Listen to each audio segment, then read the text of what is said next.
take care of your equipment. Okay, y'all, I can talk to you about it later. Yes.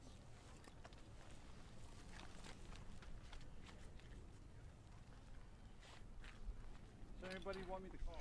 C-SPAN's cameras live outside the Supreme Court for the case dealing with TikTok and the potential ban of the app in the United States. Also let you know, over on C-SPAN today, we could see President-elect Donald Trump scheduled to be sentenced on felony charges 10 days before he's inaugurated for his second term. And if we hear from those exiting the courthouse today, from Juan Merchan's sentencing there, we will take you there live. That'll be over on C-SPAN.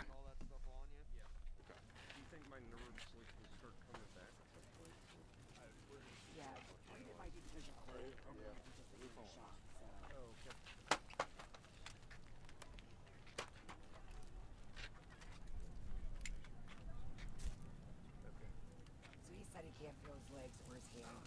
Okay. I'm feeling pain in my legs though. Okay.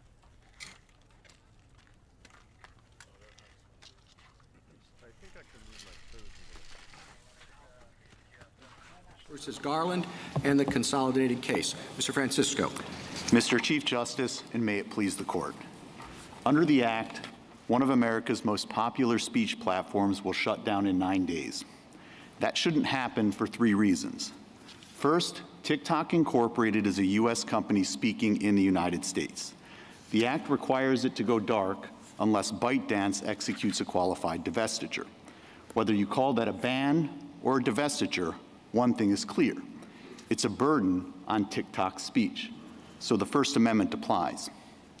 Second, the Act is content-based from beginning to end. It applies only to social media platforms that have user-generated content, except for business, product, and travel reviews. Within that content-based universe, it singles out a single speaker for uniquely harsh treatment, and it does so because the government fears that China could, in the future, indirectly pressure TikTok to disseminate foreign misinformation and propaganda. Finally, the Act can't satisfy any standard of scrutiny. The government has no valid interest in preventing foreign propaganda, and its fallback that it seeks merely to prevent covertness makes no sense, since that could be addressed with a risk disclosure. The government's real target, rather, is the speech itself. Its fear that Americans, even if fully informed, could be persuaded by Chinese misinformation. That, however, is a decision that the First Amendment leaves to the people. Given that the government's data security rationale cannot independently sustain the Act, it is also grossly under-inclusive and ignores the most obvious, less restrictive alternative, simply banning TikTok Incorporated from sharing any sensitive user data with anyone. In short, this Act should not stand. At a minimum, you should preliminarily enjoin it, which will allow you to carefully consider this momentous issue and, for the reasons explained by the President-elect, potentially moot the case. I welcome your questions. Exactly what is TikTok's speech here? TikTok, Your Honor, uses an algorithm that, in its view, reflects the best mix of content. What the Act does is it says TikTok cannot do that unless ByteDance executes a qualified divestiture. That's a direct burden on TikTok speech, much less of a burden than the one that this court struck down in the Simon & Schuster case, where all the author had to do was take a certain amount of proceeds and put it into an escrow account for a short period of time to satisfy a civil judgment. So why does a restriction on ByteDance, which is not a citizen, is not located in the U.S., a restriction on TikTok? Because what the law says to TikTok is that TikTok, you cannot use the algorithm that you prefer to use unless ByteDance executes a qualified divestiture. So the law, therefore, falls directly on TikTok itself. It imposes a burden on TikTok speech, again, a much more significant burden than the one that was struck down in Simon & Schuster. So you're converting the restriction on ByteDance's ownership of the algorithm and the company into a restriction on TikTok's speech. So why can't we simply look at it as a restriction on ByteDance? Because because I think the burden falls directly on TikTok. And I can use a hypothetical that helps illustrate the point. Suppose that China used its leverage over Jeff Bezos' international empire, including his Chinese businesses, to force the Washington Post to write whatever China wanted on the front page of the Post. Surely the government couldn't come in and say, Jeff Bezos, you need to either sell the Washington Post or shut it down. That wouldn't just violate Mr. Bezos' First Amendment rights. That would also violate the Washington Post's First Amendment rights, because they are ultimately the one that's suffering the burden under that law, because they have to go dark and close up their books. Counsel, you began by saying this is a U.S. company operating in the United States. Yes, Your Honor. But the ultimate company that controls it, ByteDance, was found by Congress, and I quote this, to be subject to Chinese laws that require it to assist or cooperate with the Chinese government's intelligence work, quotes, and to ensure that the Chinese government has the power to access and control private data that the company holds.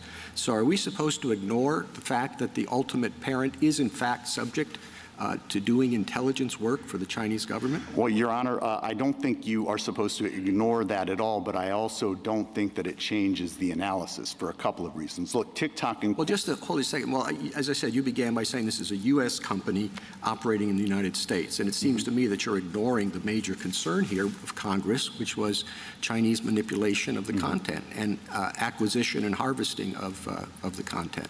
Sure. And I'll start by saying that TikTok Incorporated is a United States subsidiary operating in the United States with its own set of free speech rights. Do you dispute the fact that ByteDance has ultimate control of TikTok in its corporate organization? Yes, Your Honor, I do dispute that, but I also don't think that it matters, because even if China could exercise overwhelming power against TikTok versus ByteDance, I don't think it would change the analysis. And I can take that Washington Post hypothetical and ratchet it up a little bit to help illustrate the point. Let's suppose that the Chinese government had actually taken the Bezos children hostage, and it was using that leverage in order to force Bezos and the Washington Post to publish whatever they wanted on the front page of the Post. So China effectively has total control. I still don't think that Congress could come in and tell Bezos either sell the Post or shut it down, because that would violate Bezos's rights and the Washington Post rights. Maybe what they could do is come in and say, you need to disclose the fact that you're under this amount of coercion, so that the people who are looking at the paper understand it and can make their own assessment. But I think the First Amendment rights of both Bezos and the Post would be directly implicated, notwithstanding that China in that scenario has effectively total control over what gets printed in the Washington Post. Counsel, let me break this down. I understand your argument that there is a First Amendment right that the U.S. company has. I'll go that far with you, okay?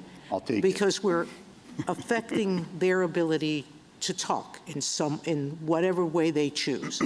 The Washington Post could choose without any influence or threat against the children of Mr. Bezos to promote Chinese policy, and our First Amendment would permit them to do that if they chose it independently, correct? Yes. Now the question becomes, so it's not, that's just a given that they have a First Amendment right. The next question is, assuming they do, what's the level of scrutiny we apply? Isn't that what the issue here? That is certainly one of the issues, Your Honor. All right. So if we get to that side of the issue, that TikTok USA has some sort of First Amendment right, taking your example, if the government said no speaker is free to speak under a criminal compulsion by someone else because of extortion, because of kidnapping, we are doing this because it is the only way to ensure the safety of people, that they are not going to be kidnapped or threatened, their lives threatened. You don't think that the government has a compelling state interest in saying, if there is a threat, a physical criminal threat against someone to do some activity, that the government couldn't say, I'm not questioning whatever the content is of that activity. I'm simply saying we, in our governmental powers, have a right to say, you can't do that. You can't speak. Sure, Your Honor. So to take your question in pieces, I do think that they would have a compelling interest in that scenario to do something. But what I don't think is that they could simply target speakers in speech. Take, for example, generally applicable laws like the So you think in that situation that the only thing the government could do is tell the Washington Post, disclose to the public that you are saying this because you are being forced to? So That's the only remedy the government could undertake? No, Your Honor, but I want to make sure I understand the hypothetical. The compelling interest is in preventing this kind of compulsion, coercion, and ultimately harm to children. And I think that the government has a lot of different ways they can address that through speech-neutral laws. And I was going to point to things like the Trading with the Enemy Act or Russia sanctions. You can broadly say and attack problems. They haven't been very effective. Well, be that as we're still having people kidnapped. We're still having coercion. And be that as it may, you can say to Americans, you cannot collaborate with our enemies at all, and if you do that, you're going to be severely punished for doing that. All right, we can go on to the effectiveness of the remedy, but the point is, I believe, that even if your First Amendment rights are impinged and there is some protection, the question is at what level of scrutiny? Yes, Your Honor. And whether that the action is content neutral or not. I agree that that is the way that the analysis proceeds. Here, we believe that the level of scrutiny should be strict scrutiny. What is the relevance of the history? Chief Judge Srinivasan, in his opinion, in the D.C. Circuit, emphasized that there is a long tradition of preventing foreign ownership or control of media in the United States, going back radio, television, and what have you. I would think no matter the level of scrutiny, that history has to be important, and I want to get your response to it. I don't actually think it's important in this context because that history all arises in the context of bandwidth scarcity. And in that context, you have the government that's in the position of doling out a limited number of licenses. And when you have to dole out a limited number of licenses, you by definition have to pick winners and losers. And when you have to do that, you get a certain amount of discretion. I think that's the whole basis of those cases. You can't really take those cases keep going. You can't really take those cases and extend them to an area where there is no scarcity like the World Wide Web. Because once you do that, there's really no limiting principle. There's no reason why it wouldn't also apply to really popular books or magazines or newspapers or chains of newspapers. The bandwidth scarcity, I think, is really what justifies the greater discretion that the government gets in that area. Mr. Francisco, let me see if I can break this down. Suppose that TikTok were outright owned by the People's Republic of China. Would you make the same argument? I wouldn't be making the same argument, Your Honor. Why not? Because there you would have to confront a very different question, whether a foreign government that was speaking in the United States has First Amendment rights, and I don't know that the court has ever addressed that. But here we've got a U.S. No, I understand that. I just want to see where you draw the line. So it's true, the court has never held that a foreign government has free speech rights.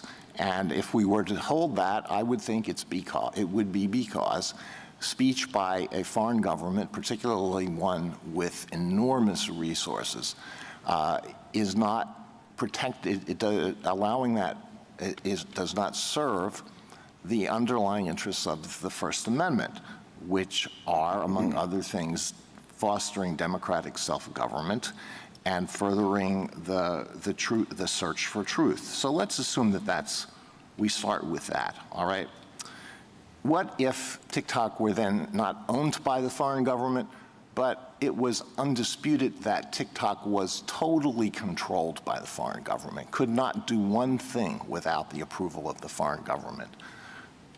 That's different? I do think that it is different, Your Honor. For example, you know, I've given the hypothetical that I've given, but there are a lot of companies in this country that have foreign owners, not just companies like Politico, which is German-owned, or Al Jazeera, which is partly owned by the government of Qatar. Well, I understand that, but what would be the reason for drawing that line? Sure, if there's a good reason for saying that a foreign government, particularly an adversary, does not have free speech rights in the United States, why would it all change if it was simply hidden under some kind of contrived corporate structure? Because it is a U.S. speaker. I'll give you another example. AMC movie theaters used to be owned by a Chinese company. Under this theory, Congress could order AMC movie theaters to censor any movies that Congress doesn't like or promote any movies that Congress wanted. And I think the reason is that here, where it's conceded, you actually have a bona fide U.S. company. It is not simply a Chinese cutout that is the Chinese government speaking itself, all right, but let's an say that's independent not a United States company. Let's say this is not a complete answer to your First Amendment argument, but would you be willing to concede that this is a very important factor that should be taken into account in deciding whether there's a First Amendment violation? Well, Your Honor, I think that it does help supply a compelling governmental interest, but I still think you have to march through the strict scrutiny analysis and analyze their interests. I do not think that they have a compelling governmental interest in the manipulation of content. I think that is in the teeth of the First Amendment, and if you look at the government's brief and the rest of the record in this case, that's really what it's focused on. Their complaint is the fear that the content could be critical of the United States government or could undermine our democracy. Yes, Your Honor. Mr. Francisco, I just wanted to follow up on that line of questioning with just some fact questions, because it seems to me there are a couple of things that the parties still dispute about facts in this court, which is a little unusual. The government says that TikTok, U.S., has no authority or ability to alter the algorithm or recommendation engine, but must simply follow ByteDance's directives. You disagree with that in your reply brief. Yes, somebody has to be right and somebody has to be wrong about that. What's the fact? What does the record show? Well, Your Honor, we are here on a record, and there is nothing in the record that says that TikTok, like any other subsidiary, doesn't have its own independent making authority. If you look at their record sites, what they point to is the ordinary types of control that a parent company has over a subsidiary company, but it doesn't change the fact. All right, what is the fact? Are you prepared to make a representation? Yes, Your Honor. The fact is that TikTok Incorporated, as a U.S. company, does have a choice over the algorithm. Now, it would be an incredibly bad business decision for them to abandon this algorithm, and they very doubtful would ever do it, but they have that authority. What they clearly have the authority to do is shut down the platform in the face of Chinese pressure. That's actually what they agreed to do in the National Security Agreement. I think that underscores why TikTok Incorporated, as a U.S. company, does have its own set of First Amendment rights. Okay. And then another fact question.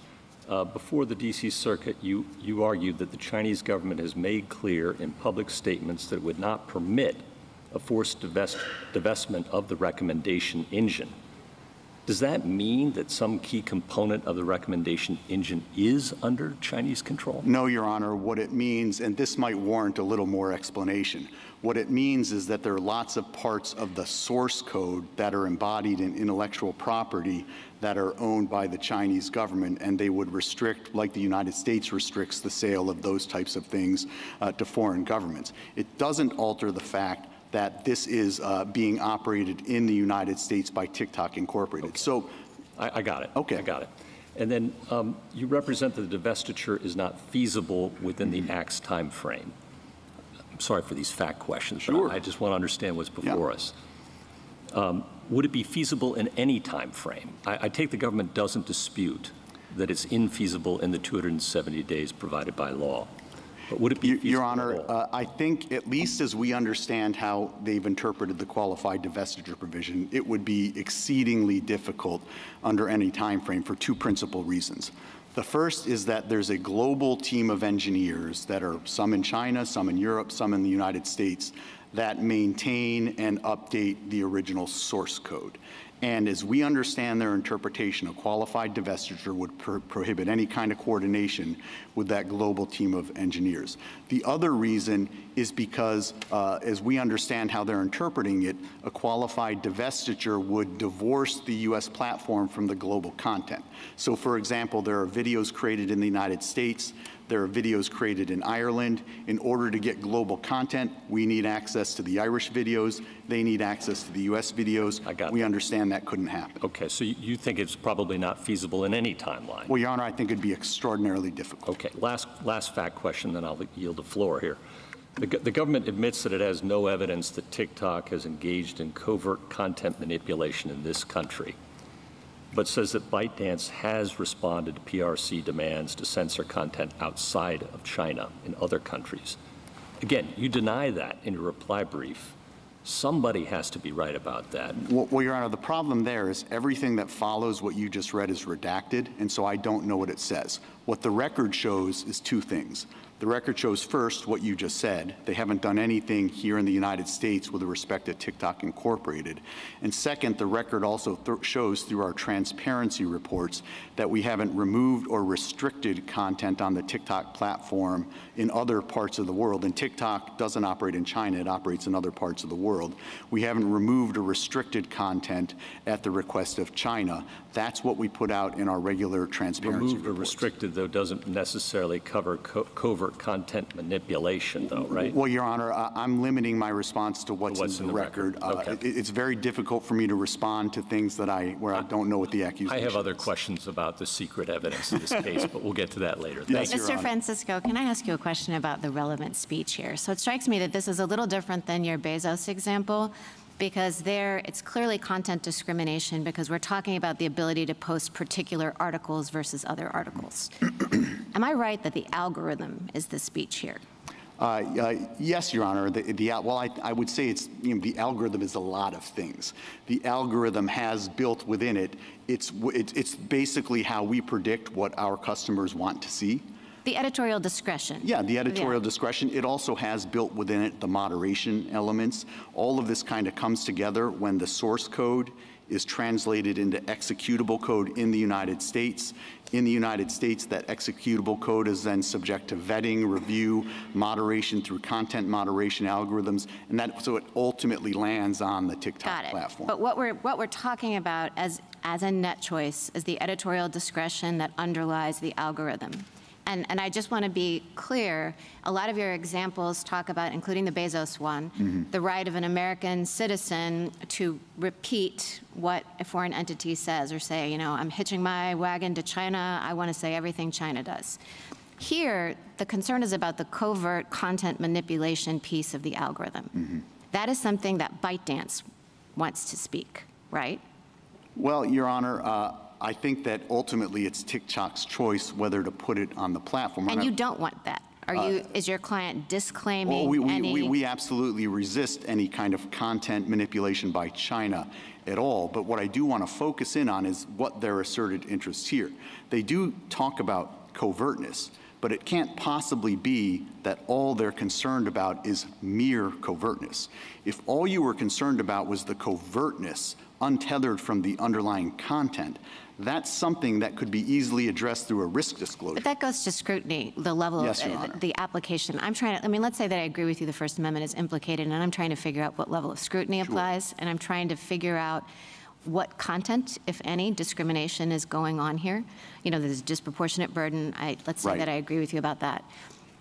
No one is preventing you. You're seeking access to a particular source code, engineering, the recommendation feature. It's the technology that you want. You're not trying to repeat, as in the Bezos example, if we take the speech that the government's concerned about to be the covert content manipulation rationale, you're not seeking to utter that speech. That's correct, Your Honor. What we are seeking to do is use an algorithm that displays the combination of content that we prefer our users to see on the platform. And the government doesn't care about that. The government is fine with you doing that. You can invent it yourself. It doesn't even care what content that displays, cat videos or whatever. Yeah, but I think that the way that the analysis has to unfold is first you ask, is this law burdening our speech. I think we agree that the law is burdening our speech. Then you have to look at whether the law itself is somehow content-based, not just what their motivations are,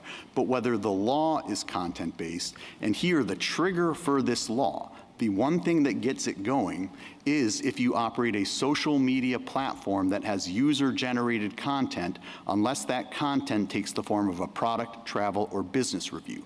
Then within that universe of content, it says there's one speaker we're particularly concerned about, and we're gonna hammer home on that one speaker. And then just to make the rubble bounce, they come in and tell us that one of the reasons they're targeting that speaker is because they're worried about the future content on that platform, that it could in the future somehow be critical of the United States or undermine democracy, to pull examples from the government's brief. So I think there's no way to get around the fact that this is a content-based speech restriction, and you do have to go directly to what their interests are.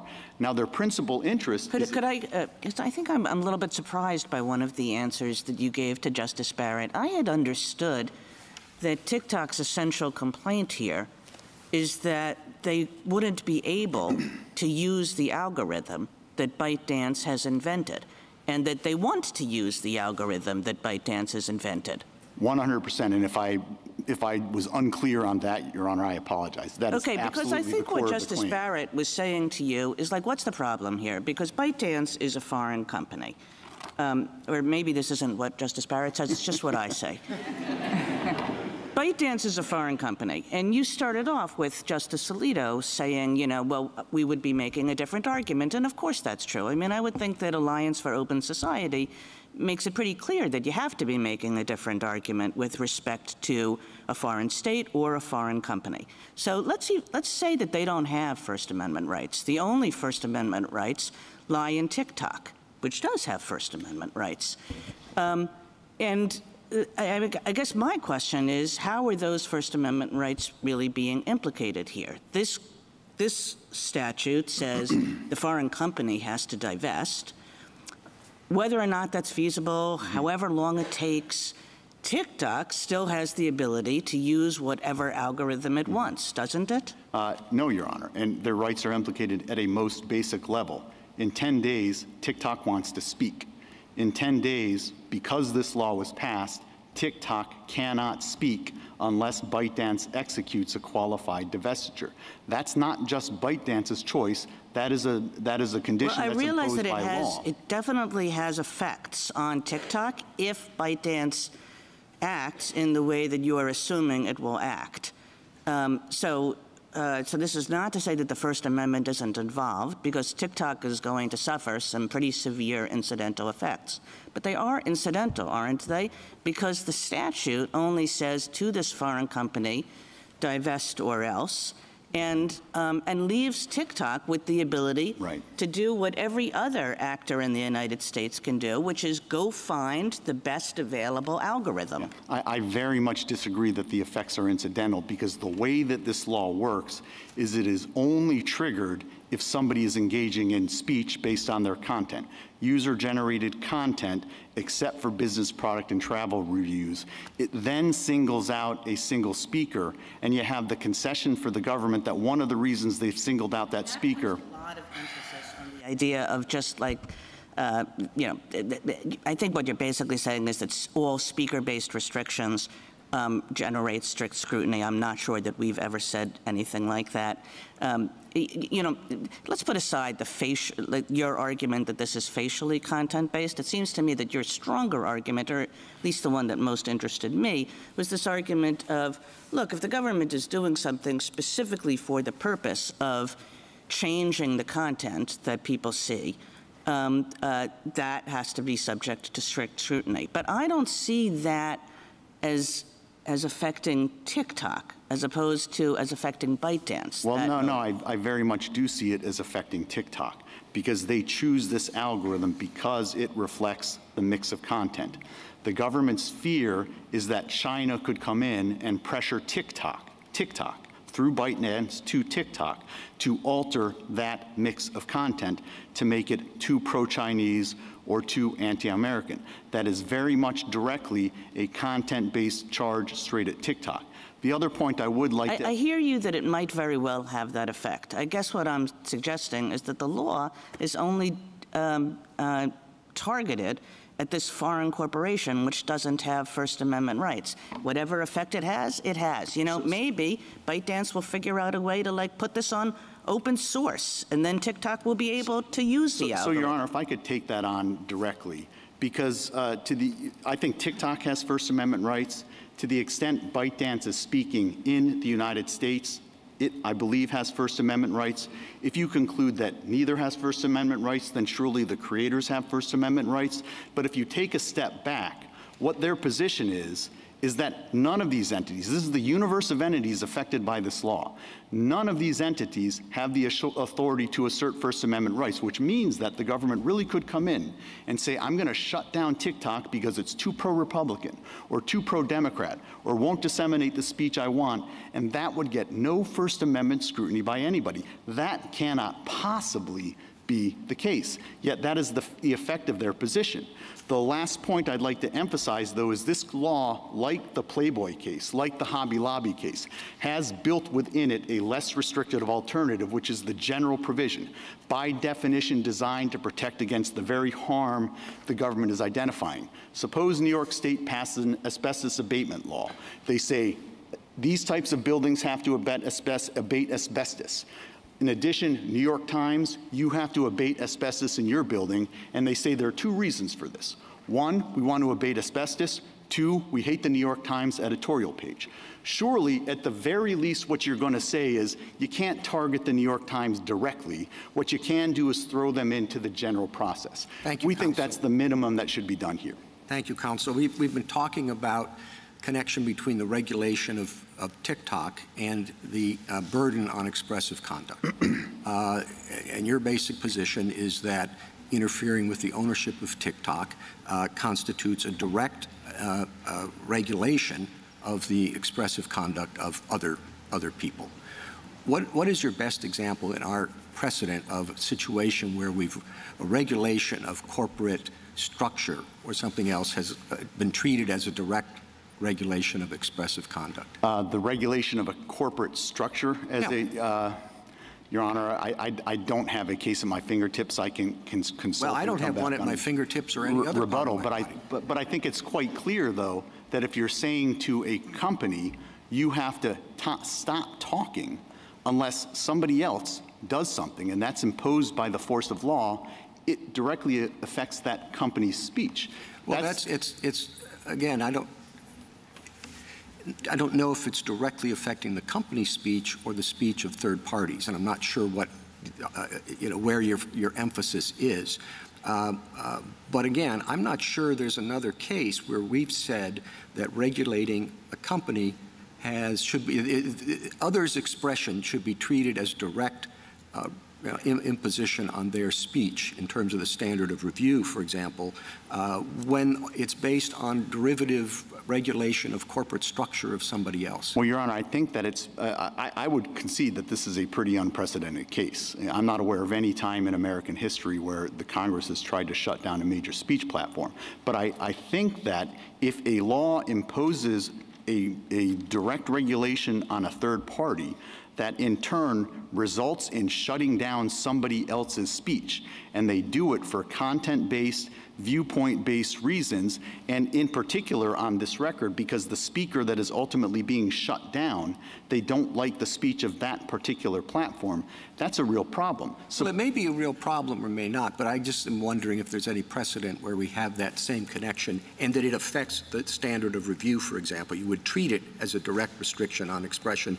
Even the only thing the law does is say, in this case, somebody other than the Chinese government has to own. So we don't have any direct precedent along the lines that you're citing, but we do have precedents. We have cases like ACARA, and what ACARA says is if the law is totally speech neutral, then that's one thing. We have cases like O'Brien, which say if the law doesn't care about speech but happens to draw in speech, that's another thing.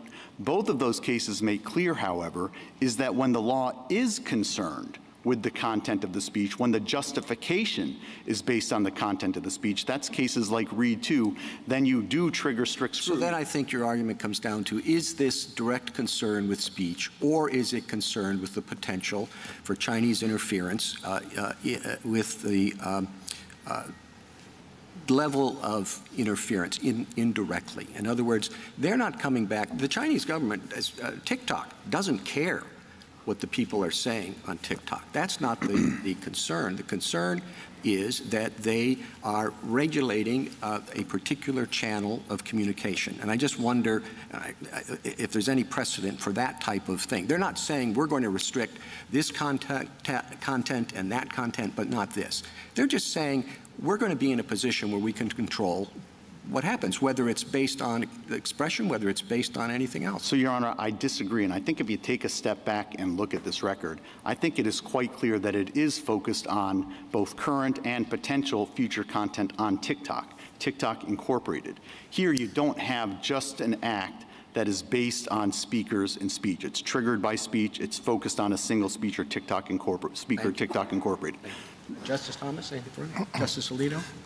What if Congress, if there were nothing in this act about content moderation or covert manipulation, what if it was just about preventing what Congress viewed as an enormously powerful, popular application from gathering an arsenal of information about American citizens, and they said this is the worst offender and we're going to require divestiture by this offender? Would there be a First Amendment problem there? And if you think there would be, what would the level of scrutiny be? Yes, there would be a First Amendment problem if you had a law like this that was only focused on speakers, those who use user-generated content other than product, travel, or business. Well, Congress concludes that this particular entity is the worst. This is the worst offender, and it happens to be an entity that is involved with speech. If all you had, so I want to make sure I understand the hypothetical. The only provision you have is one that says this company has to shut down because of data security. Right. I would have a different set of arguments. I think it would still implicate the First Amendment, particularly where you have strong evidence that they were being targeted in part, at least because of their speakers and speech. Suppose Congress passed the law that you posited. All right, but you're changing that. You're changing the hypothetical by injecting congressional concern about the Okay, well, I'll put that to the side. So what would your argument be? It would be an equal protection argument? No, I'd still be saying that ACARA itself makes clear that where a law disproportionately burdens just a speaker, we have to subject that to scrutiny to suss it out, to suss out whether the asserted interest is the actual interest. There, the asserted interest is in data security. I think I would have a couple of arguments under whatever form of scrutiny you wanted to apply, whether it is strict scrutiny or intermediate scrutiny in that context. I would say first that that law is dramatically under-inclusive because it categorically exempts e-commerce apps that this record shows have comparable ties to China. You say, I don't want to prolong this too much. You say this is not like ACARA, I think primarily because you say that the divestiture requires the new company to cease using the algorithm, right? No, I think it's not like ACARA for a much more fundamental sense. ACARA involved a totally speech-neutral law. It didn't go after speakers at all. If you had a law in ACARA that said we're going to prohibit prostitution in bookstores only, then I think that ACARA would have come out differently. There would have at least been, some kind of intermediate scrutiny, potentially strict. All right, well, that's the law that I think is your hypothetical. Walk away from the hypothetical that I posed for the purpose of narrowing in on what your argument is. I understood you to say that that would not be a solution to the problem because one of Congress's motivations was based on the content of TikTok. Am I wrong in that? Did I read your argument incorrectly? Well, I think that I want to make sure I understand what you're saying. I certainly think that because one of the motivations was content, that is an enormously important fact. I was trying to answer your hypothetical where we were trying to take that out of the mix.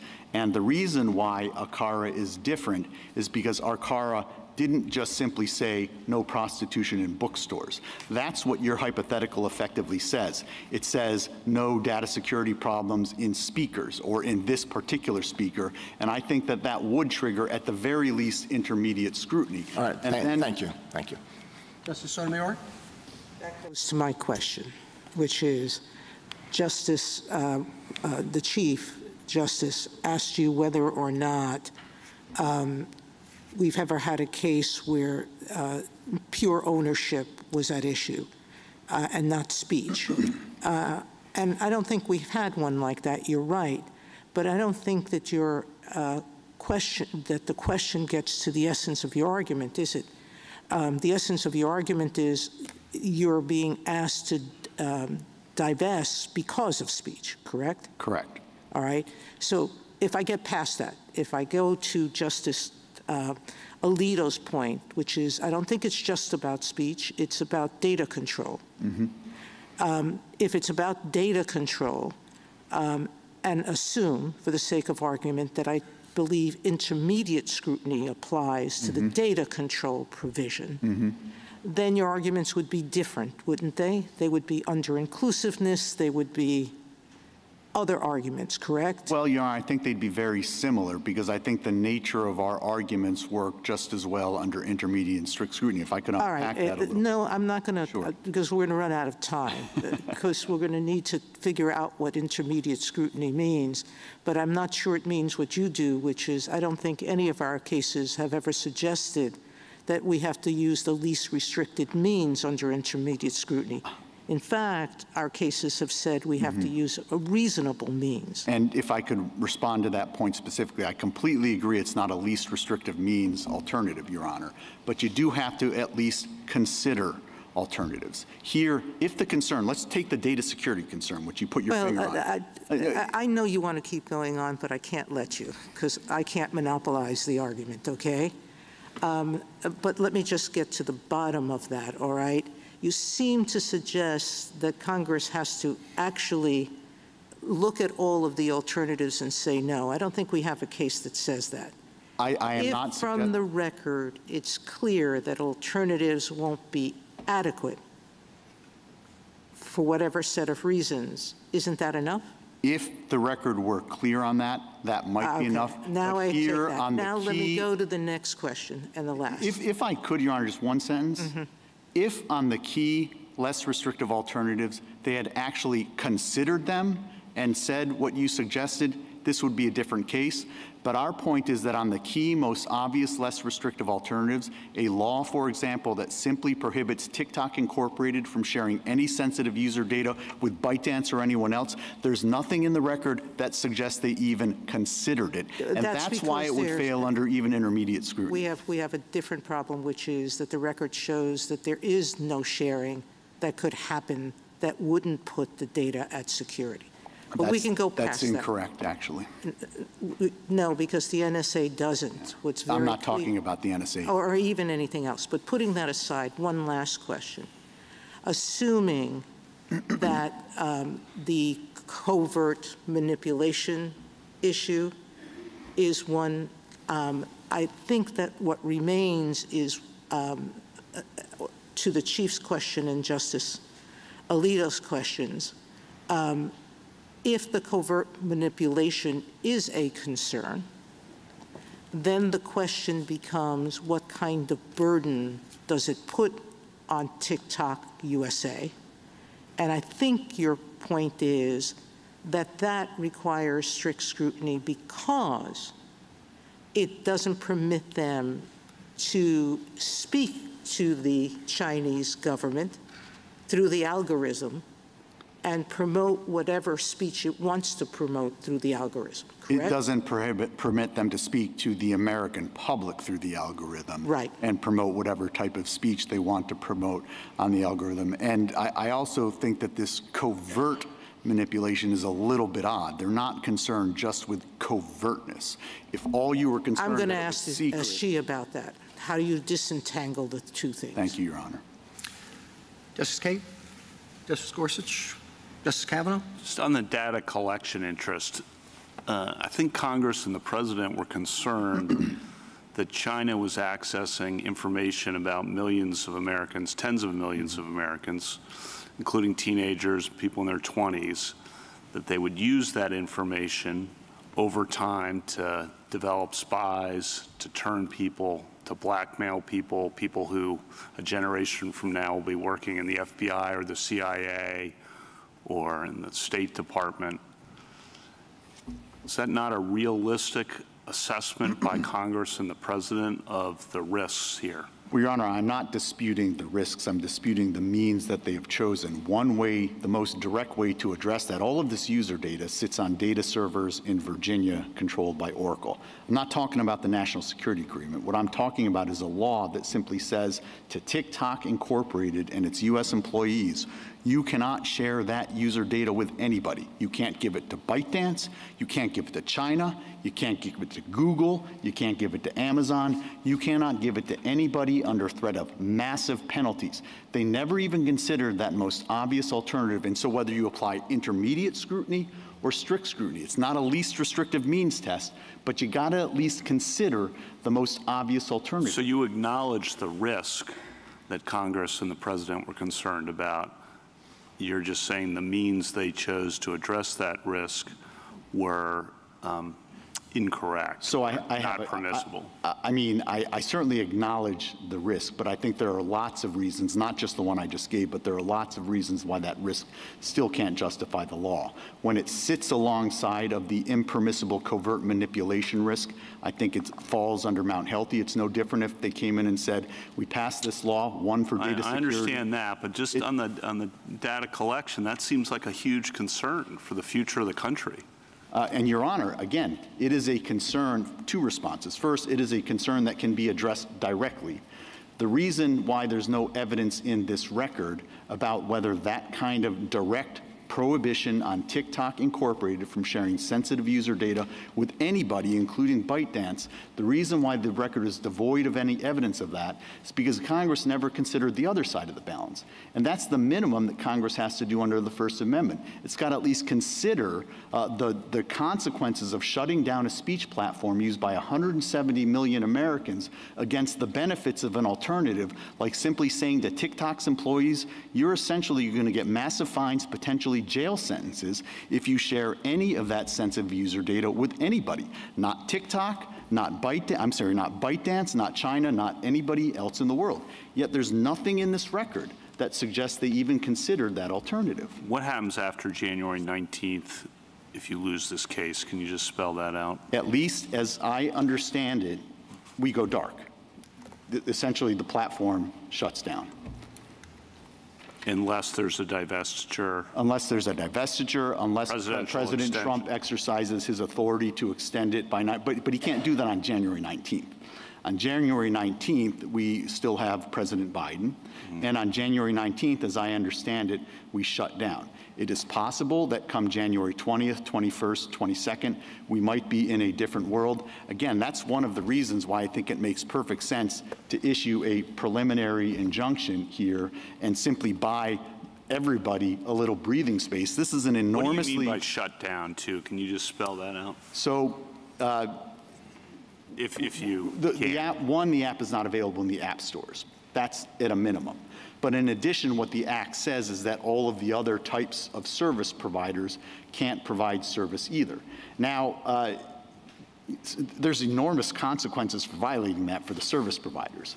So essentially, what they're going to say is that, I think, we're not going to be providing the services necessary to have you see it. So it's essentially going to stop operating. I think that's the consequence of this law, which again is why a short reprieve here would make all the sense in the world. It's an enormously consequential decision, and I think all would benefit if it weren't necessary. Thank you. Justice Barrett. So I just want to, it's kind of following up on Justice Kavanaugh's questions. Let's say I agree with you that some level of scrutiny applies, and I'm trying to figure out which level of scrutiny applies, and I'm trying to figure out if there's content discrimination. And let me ask you a different question than I did before about the algorithm. I mean, you keep saying shut down. The law doesn't say TikTok has to shut down. It says ByteDance has to divest. If ByteDance divested TikTok, we wouldn't be here, right? If ByteDance was willing to let you go and willing to let you take the source code with you, that would be fine, right? We would not be here. Well, Your Honor, if ByteDance divested, then the law wouldn't fall on TikTok. But the law will, not ByteDance. But that's because of ByteDance's choice, right? I mean, well, this is like Justice Kagan's point. I mean, I'm trying to figure out how we account for the reality of third-party choices and the choices of third parties that the whole reason for the law being passed in the first place. Yeah, Your Honor, I still don't, I think that the way the analysis works is step one, is there a First Amendment violation? Right. Step two, you get to the question that we're grappling with. What standard of scrutiny do you apply? Typically, what you do is you ask, is this law content-based? Is it content-based based on its face? Is it content-based in its decision? Here, we know it's content-based on its face because it says what it says. We know it's content-based in its motivation because the government concedes it's content-based in its motivation. Well, that's not quite what I'm asking. I mean, let's see, that's the dispute between you and the government. Is it content-based if it's about divestiture and not about telling TikTok what content it can display on the platform? And I think it has to be because I think that really goes to the first question. Does the burden fall on the speaker? If the burden falls on the speaker, that triggers the speaker's First Amendment rights. But the law is, in fact, content-based, whether it comes in the form of a divestiture or something else. When the law specifically says it's content-based, we're worried about the content on the platform. And when the government tells you that one of our reasons, one of the things that we're worried about is TikTok, not ByteDance, but TikTok Incorporated and TikTok in the United States will, absent the divestiture, have a mix of content that we find objectionable. They will mix around their videos in a way that is too pro-Chinese or too anti-American, and that is TikTok the platform. Let me just ask you one last question. Why is it impossible to divest in the 270 days, even assuming that the Chinese government hadn't said you couldn't? Sure, and this is the exchange I was having with Justice Gorsuch. There are two basic reasons. The first is that the underlying source code, that's the source code that comes in here and then has to be converted. But that's what Justice Gorsuch said, just not ever. So it's not really that you can't do it within the time frame. It's that you really couldn't ever divest because you never are going to get the source code. Well, let me unpack that a little bit. No, it's that with the underlying source code, it takes a team of engineers to update and maintain that. It would take us many years to reconstruct a brand new team of engineers to do that with respect to the source code. With respect to the sharing of content, that was the different reason. In theory, we could kind of send our salesmen around the world, go to Ireland, go to Finland, go to every country and say, look, you used to automatically get our content, but now you got to separately sign up for our platform. Last point, let me make sure I understand what you're saying. It's not that you couldn't execute the disentanglement. You could say, we're independent. You just can't recreate TikTok in any kind of way. Well, I think that any new TikTok would be a fundamentally different platform with different content, which is yet another reason why I think this is a content-based restriction that falls directly on TikTok Incorporated itself in our platform. Justice Jackson? So I guess I'm back to some of the questions that Justice Barrett and Justice Kagan asked about the sort of threshold issue that you point out, which is there a burden on the speaker? I'm trying to understand what the burden is that you are articulating and whether it really isn't about association and not speech. You say you have in your brief some cases that talk about American speakers being free to choose whether to affiliate with foreign organizations, and the colloquy you had with Justice Kagan made me think that what you're really complaining about is the inability to associate with ByteDance and its algorithm.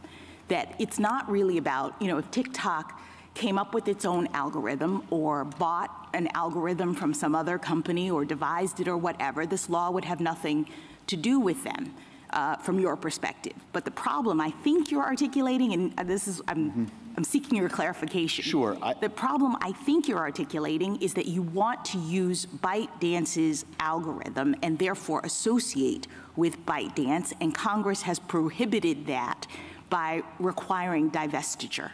So isn't this really a right of association case under the First Amendment? I think it's both, Your Honor. I do think that that is a component of it. We want to use the algorithm that we think reflects the best mix of content. That's the algorithm that reflects the best mix of content. What this law says is we can't do that unless ByteDance exercises a qualified divestiture. But I also think more directly what this law does is it says to TikTok Incorporated, if ByteDance doesn't exercise a qualified divestiture, you have to go mute. You cannot speak at all. No, I don't think it says that, though. I mean, if TikTok were to post-divestiture or whatever, pre-divestiture, come up with its own algorithm, right, then when the divestiture happened, it could still operate. It doesn't say TikTok, you can't speak. I think that's theoretically correct, Your Honor, but I think that also underscores the content-based nature of the restriction. No, but the fact that that's true suggests that you're wrong about the statute being read as saying TikTok, you have to go mute. Because TikTok can continue to operate on its own algorithm, on its own terms, as long as it's not associated with ByteDance. So isn't this really just all about association? Your Honor, I think it is partly about association, but I'm going to take another shot at explaining why it's not just about association. Okay, well, let me just take you down the association path for a second, because if it is about the association of TikTok with ByteDance, then don't we have cases that seem to undermine your view that Congress can't do this? I mean, I thought we had cases about Congress prohibiting association with terrorist organizations, prohibiting association with foreign adversaries. And so why doesn't this fall into that kind of group of our jurisprudence? Well, at least as I understand all of those cases, they applied strict scrutiny. The material support statute most definitely applied and ultimately upheld the law, so fine.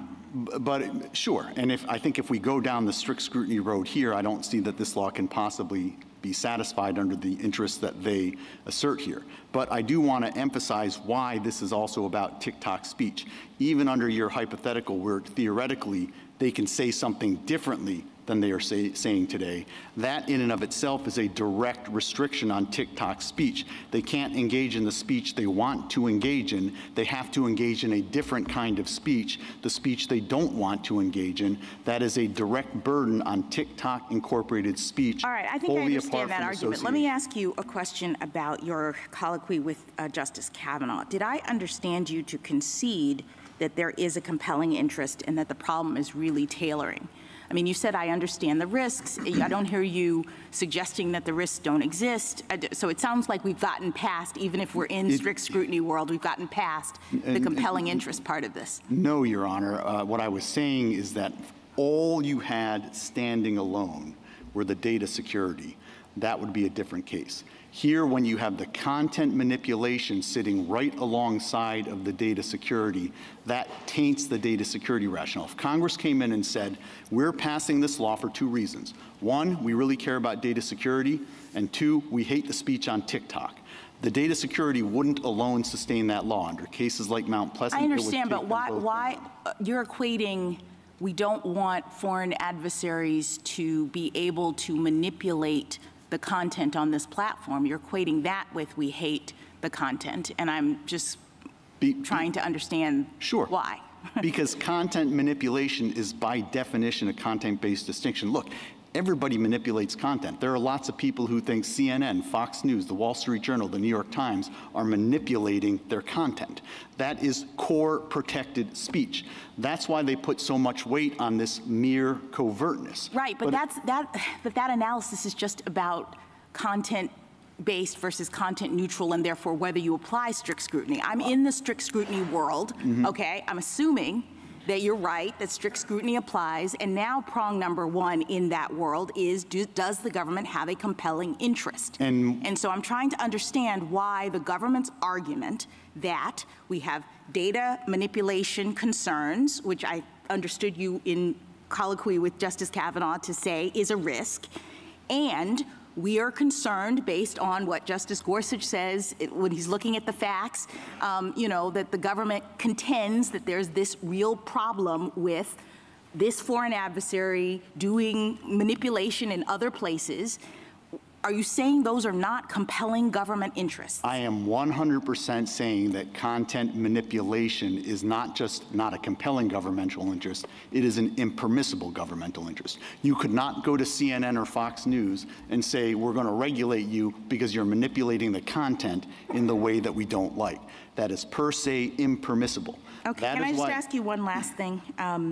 You say, with respect to the tailoring issue, that disclosure, you think, is a possible, more narrowly tailored way of handling some of this. And I guess I'm just wondering whether disclosure under this court's case law and the law of other lower courts doesn't carry its own First Amendment complications. That wouldn't we have compelled speech problems if disclosure was required in this situation? Sure, Your Honor. Now, look, I might think so because I think that the factual predicate is wrong, but they think the factual predicate is right. And if the factual predicate is right, then there are no First Amendment problems at all under Zauder and the cases that you're suggesting. And that underscores the larger problem here. Not all disclosures are perfect. I'm not here to argue that they are. But you've always got to consider what the alternative is. And here the alternative is shutting down one of the largest speech platforms in America. The reason there's no evidence in this record as to disclosures is because Congress never even undertook that balancing in the first place. Thank you. The bare minimum that has to be done before we take an unprecedented step of shutting down the voices of 170 million Americans. Thank you. Thank you, counsel.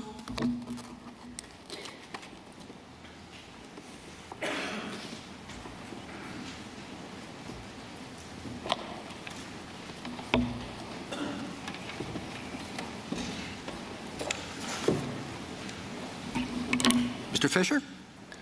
Mr. Chief Justice, and may it please the Court, wholly apart from the company's legal interests here, the Act directly restricts the rights, the First Amendment rights of American creators to participate and speak in what the Court a little less than a decade ago called the modern public square, and what you might say today is the most vibrant speech forum in the United States of America.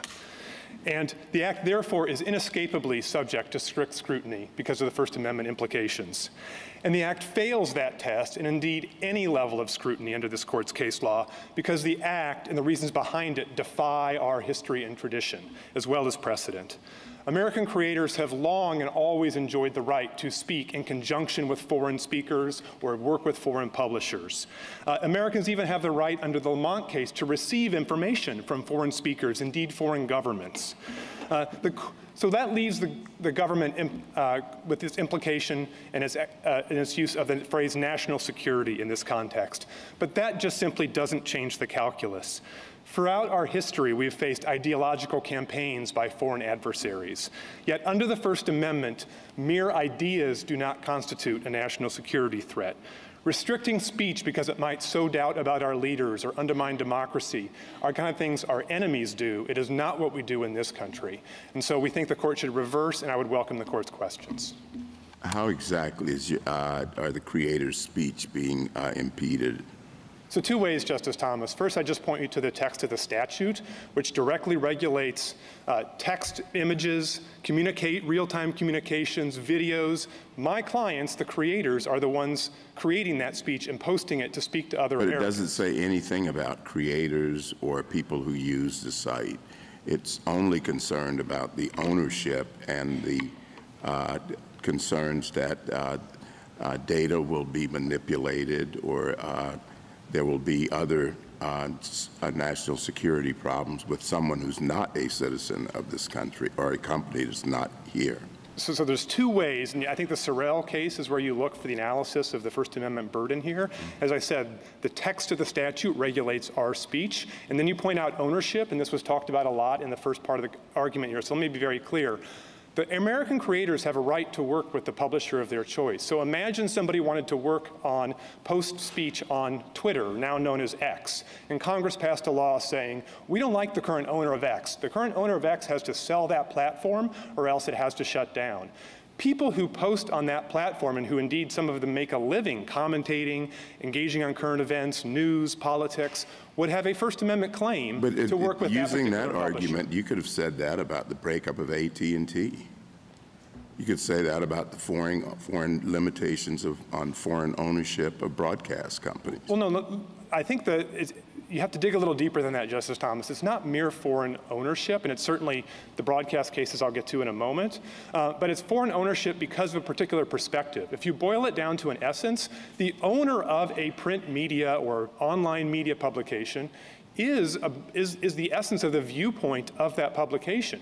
The current owner of X or the current owner of Fox News or the current owner of MSNBC has a particular perspective, and working with that particular platform is shot through with the ownership from top to bottom. But why couldn't Congress prohibit Americans from associating with certain foreign organizations that have interests that are hostile to the United States? I mean, I thought that's what Holder versus Humanitarian Law Project allowed. So I don't really understand what you mean. Right, so I'm glad you're bringing that up. Yes. So when it comes to this national security, you are right that Congress can prohibit Americans, to use that case as an example, from associating with terrorist organizations or other organizations that pose a clear and present danger to this country. This case, Justice Jackson, is fundamentally different. What the government tells you in its own brief that it is worried about here are the ideas that might be expressed on TikTok. We might undermine U.S. leadership. We might sow doubts about democracy. We might have pro-China views. And so if you look to whether that is legitimate interest, my fundamental submission, and this I think goes to the last colloquy you were having with Mr. Francisco, is that is an impermissible government interest. And you look throughout our history and tradition, and I think the place I would point you most directly would be the opinions of Justice Brandeis and Whitney and Justice Holmes and Abrams. I guess I don't understand how that's distinguishable from what's happening in Holder. So can you just say a little bit more? It goes to the nature of the national security threat. So my position is the government just doesn't get to come in and say national security in the case is over, or you don't get to associate. You have to dig underneath what is the national security claim. And what Justice Holmes said in his Abrams dissent, and I know that was a dissent, these are hard issues, but that has been vindicated over time, is that it's not enough to say national security. You have to say, what is the real harm? Is it, is it terrorism? Is it where our battleships are located? Justice Kavanaugh presented a number of potential risks, right, with foreign adversaries using covert manipulation of the data platforms that are being used by youths today that would then make it more likely that people would turn into spies and do terrible things to the United States. This is a hypothetical, but you know what I'm saying? I get it. So I think if I understood Justice Kavanaugh correctly, he was talking about the data security argument. So let me just pull these apart. You first have an argument, and the government itself separates these two arguments in its brief. The first argument, the one I'm focusing on initially, is the content manipulation argument. And that argument is that our national security is implicated if the content on TikTok is anti-democracy, undermines trust in our leaders. They use various phrases like that in their brief. So my primary submission is that is an impermissible government interest that taints the entire act. Now there's a secondary argument the government makes, and we say you don't even get to that because once you have an impermissible motive like that, the law is unconstitutional. But even if you could get to that, Justice Jackson, I do grant that data security and the way Justice Kavanaugh spelled it out is compelling. That is compelling, but that's not the question. You just don't ask in the air, was Congress worried about data security or could it reasonably be worried about data security? You say, can this act, the act before you, be sustained on data security grounds? And our answer to that has to be no. You don't have to look any further than the divestiture provision itself, which says that the content recommendation algorithm cannot be used in the future. Well, that has nothing to do with data security. So the core feature of the divestiture provision is going at content manipulation, which I said is impermissible. You can't uphold that under data security grounds. And the rest of the act, when you look at the covered companies provision, Justice Jackson, if this were primarily a data security law, what you think you'd find is what kind of data is procured? How is it stored? Is it shared? Those are the things you think you'd find under covered companies, but you don't find that. What you find is, are text images shared? Is content being shared between users? Is it being created and posted in a social media platform? So I don't dispute for 1 second that data security is a very important thing, and Congress in this very law regulated data security in other ways with data brokers. That's perfectly permissible. But the question before you today was narrower. The question is this law before you sustainable on data security grounds? And that answer has to be no. Congress doesn't care about what's on TikTok. They don't care about the expression. That's shown by the remedy. They're not saying TikTok has to stop. They're saying the Chinese have to stop controlling TikTok. So it's not a direct burden on the expression at all. Congress is fine with the expression. They're not fine with a foreign adversary, as they've determined it is, gathering all this information about the 170 million people who use TikTok. Well, again, Mr. Chief Justice, if I may, let me separate where you started, which was the content manipulation, and then go to the data security part of it. So, well, the first part was not. I'm not talking about the content manipulation. I'm talking about the content harvesting. When you say content harvesting, do you mean people's data? They've got all the information, whatever whatever algorithms they want, that has access to the personal information, or at least information that is not readily available, about 170 million Americans. And whether they're going to use it in 10 or 15 years, when those people grow up and have different jobs in different places, or whether they're going to use it now. That, at least as I look at the congressional record, is what Congress was concerned about. Well, I think and they're not concerned about the fact that it is available. As I said, the remedy is just somebody else has to run TikTok. So they're not concerned about the content. They're concerned about what the foreign adversary is doing. So if I may, I think to answer your question properly, I think I have to separate two things. One is the content recommendation algorithm. And that's what I was speaking about a moment ago. That has nothing to do with data security. That doesn't itself procure data. That just determines what videos people see on their feed on TikTok. As to that, I think the answer is inescapably that the government and Congress itself was worried about content. The government itself is here saying national security. So like a mix of cat videos or dance videos doesn't affect national security. No matter what happens, the only thing that can affect data security, national security, are the substance of those videos. And when the government's pressed in its briefing, it outright tells you that. It says what we're really worried about is sowing doubts about U.S. leaders, et cetera. So let me turn then to data security. Yes, there were various congresspersons, and in the record that we have in the D.C. Circuit, there were conversation about the problem of data security here. As I said, I don't dispute that that is a valid governmental interest. So I think you addressed whether that alone can sustain the act in two steps. First, you would ask, if you have an impermissible motive and a permissible one, can we sustain the act based on the based simply on the permissible motive? And I think for the reasons Mr. Francisco said, and we lay out in our brief, that alone, the answer is no under Hunter against Underwood and other cases. Even if you could get just to the data security question, again, you'd have to ask the question, would this law have been passed by Congress for data security reasons? Because you're being asked to uphold a law based on that single governmental interest. And when you look through the provisions, like the content recommendation algorithm provision, like the covered company provisions, the answer is no. And if you're still in doubt on that, just go back to the under-inclusiveness problem. Would a Congress really worried about these very dramatic risks leave out an e-commerce site like Temu that has 70 million Americans using it, and every bit the connection? Does Congress have to go all or nothing on that? I mean, it doesn't have to go all or nothing. They isolate a particular problem, and they might be getting to what you're talking about next. Who knows? But you're really sitting up there and saying Congress would not pass the divestiture law if data security were the only interest. So I'm saying it would not have passed this divestiture law if data security were the only interest. It's very curious why you just single out TikTok alone and not other companies with tens of millions of people having their own data taken, in the process of engaging with those websites, and equally, if not more, available to Chinese control. So I'm not trying to say that Congress has to do everything at once. I'm trying to say that once you've concluded that content manipulation, for the reasons I've said, as a matter of our history and tradition, has to be impermissible. Is there another site like this one that covers half the American population? I don't think, just by way of sheer numbers, Justice Sotomayor, that the answer has to be no. But 70 million seems like a lot. 170 million is a lot, but put that aside and then go to the next question, which is, how many of these sites have all of the data collection mechanisms that TikTok has? From what I understand from the briefs, not only is it getting your information, it's asking, and most people give it permission, to access your contact list, whether that contact list has permitted them to or not. so they can now have data about all of your contacts and anything you say about them. How many other sites gather information by keystrokes to be able to do voice and finger ID information if they choose?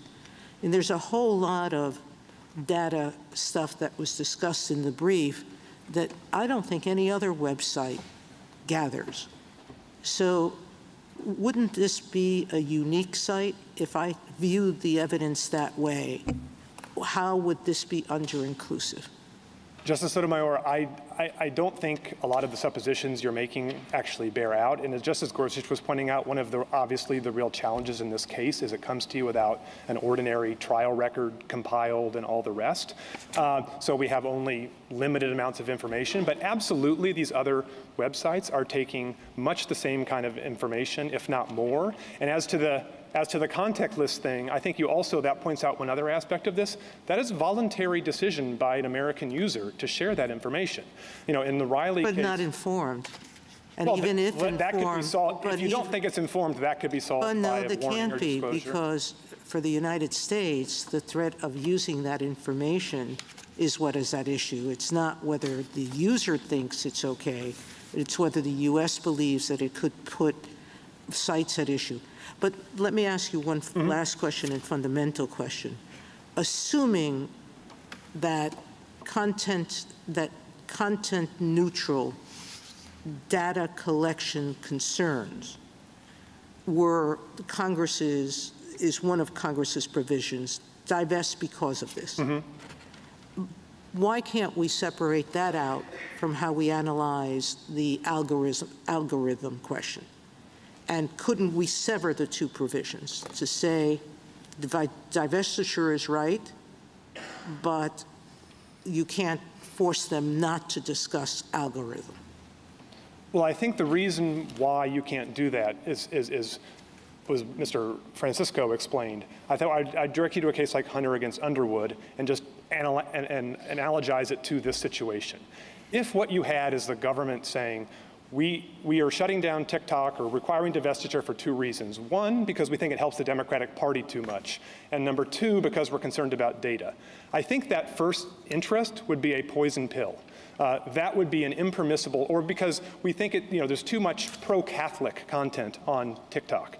I think there are some interests that are just so constitutionally verboten that I think that just makes the act unconstitutional, and you can't go looking for other interests. You send it back to Congress. Look, if you want to pass a data security law free and clear of this impermissible interest, you go ahead and do it. So, can I say one other thing, Justice Sotomayor, just because I think it is also telling here that even if you didn't buy that poison pill argument and you just asked whether Congress would have passed this law, something else that I think you might notice is even if all this act goes into effect and the law goes through, TikTok gets to keep all the data. So wouldn't a data security law require them to expunge that data or get rid of it or something? I mean, it's a very weird law if you're just looking at it through a data security lens, and maybe Congress could do better. Mr. Fisher, often we require divestiture for antitrust reasons, for example. And as I take it, your argument here, and we don't think of those as normally implicating the First Amendment interests of users or people who might speak or associate with editors. And the difference here is, as I understand it in your mind, that this law is motivated by a content-based interest. Is that a fair summary? I think that, and the only thing I would add to it is just the prior step, which it is regulating the speech itself for content-based reasons. Yeah, yes. We don't do that in the antitrust area, but exactly. You say this law does. Okay. Exactly. And it does on the covert content manipulation side. Do you think that's a compelling interest or not? Forget about the tailoring for a moment. No, my point is that preventing content manipulation, whether it's covert or not, is simply not impermissible compelling. if what you mean by content manipulation are the kinds of interests the government is saying, like undermining trust in our leaders, undermining trust in democracy. That's Whitney and Abrams, and like those cases. I got it. Yeah. I got it. So, Mr. Fisher, just a couple more. I'm sorry. I'll finish up real quick. And so that would take us to the tailoring question, and there you say disclosure and alerting Americans that there is covert content manipulation possibility, putting aside the data collection part of it. telling Americans that there is covert content manipulation going on in TikTok, or at least it's possible. And the government says that's just simply not enough. And the D.C. Circuit did too, and I wanted to give you a chance to respond to that. Right, so I think that's the only aspect of the governmental interest that could be permissible, the covert part. And my answer, as you just said, is disclosure solves that problem. And you have a law, a long-standing law, which we haven't talked about yet today, that gives you that example. Again, under a history and tradition test, you look at not just precedent, but laws and traditions of our country.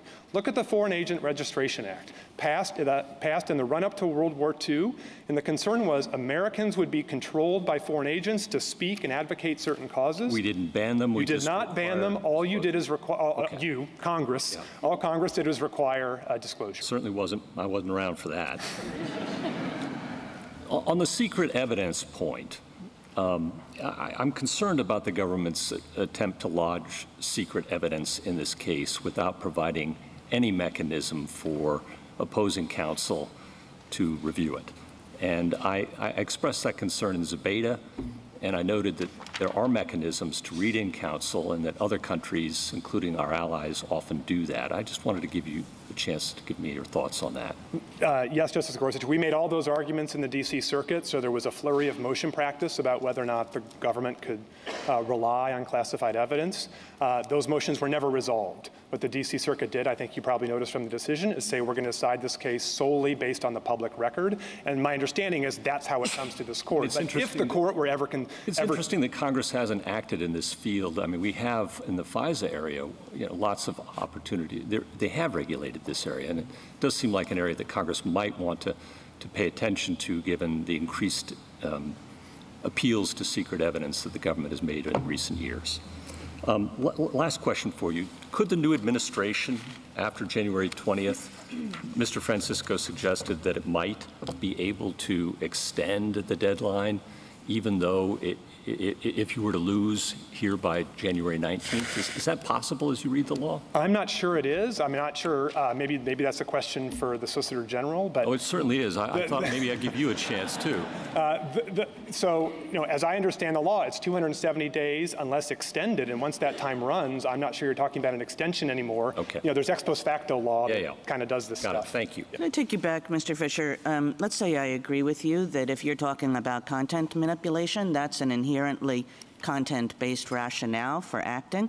So if Congress had passed a law that says we hate the content manipulation that TikTok is doing, that's strict scrutiny land, and I don't know that the government can do that, however important and the interest.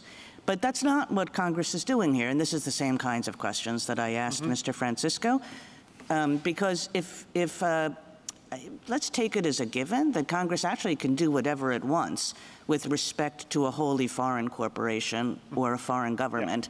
And so Congress could act with the intent to interfere with the content manipulation that a foreign corporation is doing. And so now we're in this strange world where we're saying they can't act with respect to TikTok. They could act with respect to ByteDance.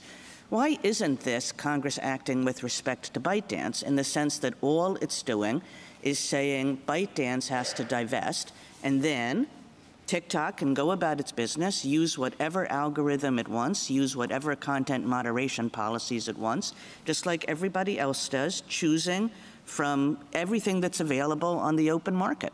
So let me answer that question in two parts, from the perspective of the creator Americans who want to use this platform to speak to other Americans. So the first thing is what the act does, as you said, Justice Kagan, is prevent us from working with an application that is owned by ByteDance that uses this algorithm. Well, that's exactly what we want to do. That's our editor and publisher of choice that we think best disseminates our speech. Yeah, but what I'm saying to you is if you just assume a world without TikTok, where it's only ByteDance, and you were trying to say, well, we really want to work with ByteDance, and Congress was saying, we think ByteDance presents national security interests, and they don't have First Amendment rights. They're just a foreign corporation. I think that in that case, the government, tell me if you think this is wrong. It just doesn't matter that you have creators who want to work with ByteDance, because ByteDance is a foreign corporation with no First Amendment rights. Is that what you're contesting? So that is what I'm contesting. So you said two things, though, so I could be clear. There's two aspects. Do we have a First Amendment right to work with a foreign company or even a foreign country to publish our speech? And then there's a national security part that you put into that, which goes to the justification. Forget that. Forget that, yes, let's do that. So if that is right, Justice Kagan, then American creators have no right to make documentaries with the BBC.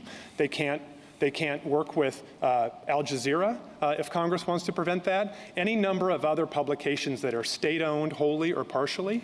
And even under Lamont, remember, where you're not even creating speech, you're just listening. You know, that was speech from China that the court said you have a First Amendment right to receive. So would I be right to say that your position is that because of the users who want to associate and want to partner with this foreign corporation, the foreign corporation ends up having, in your view, the exact same First Amendment rights as your users do? In other words, it's irrelevant that the foreign corporation doesn't have First Amendment rights. I don't think it's irrelevant, because you could imagine a situation where no American distributor or speaker wants to work with that. But let me put it to you this way. The Communist Manifesto, written by Karl Marx, has no First Amendment standing on its own in America. But if a bookstore wants to sell that publication, I don't think Congress can prevent it from doing so. Well, oh, sorry. Go ahead. No, I'm fine. No.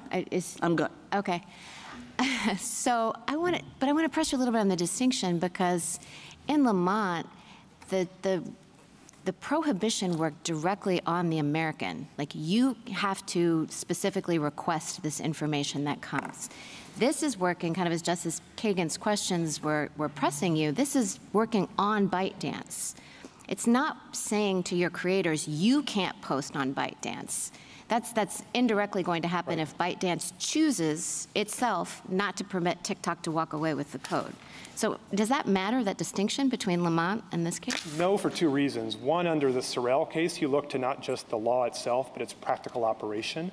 And the practical operation is prevent us from working with ByteDance. So that's one answer. And you bring up Lamont, and Lamont's actually a very important case, I'm sure you all recognize here. It's important to look not just at the court's opinion, but look at the briefing in that case. The government itself never came in and argued there's no right to receive this information.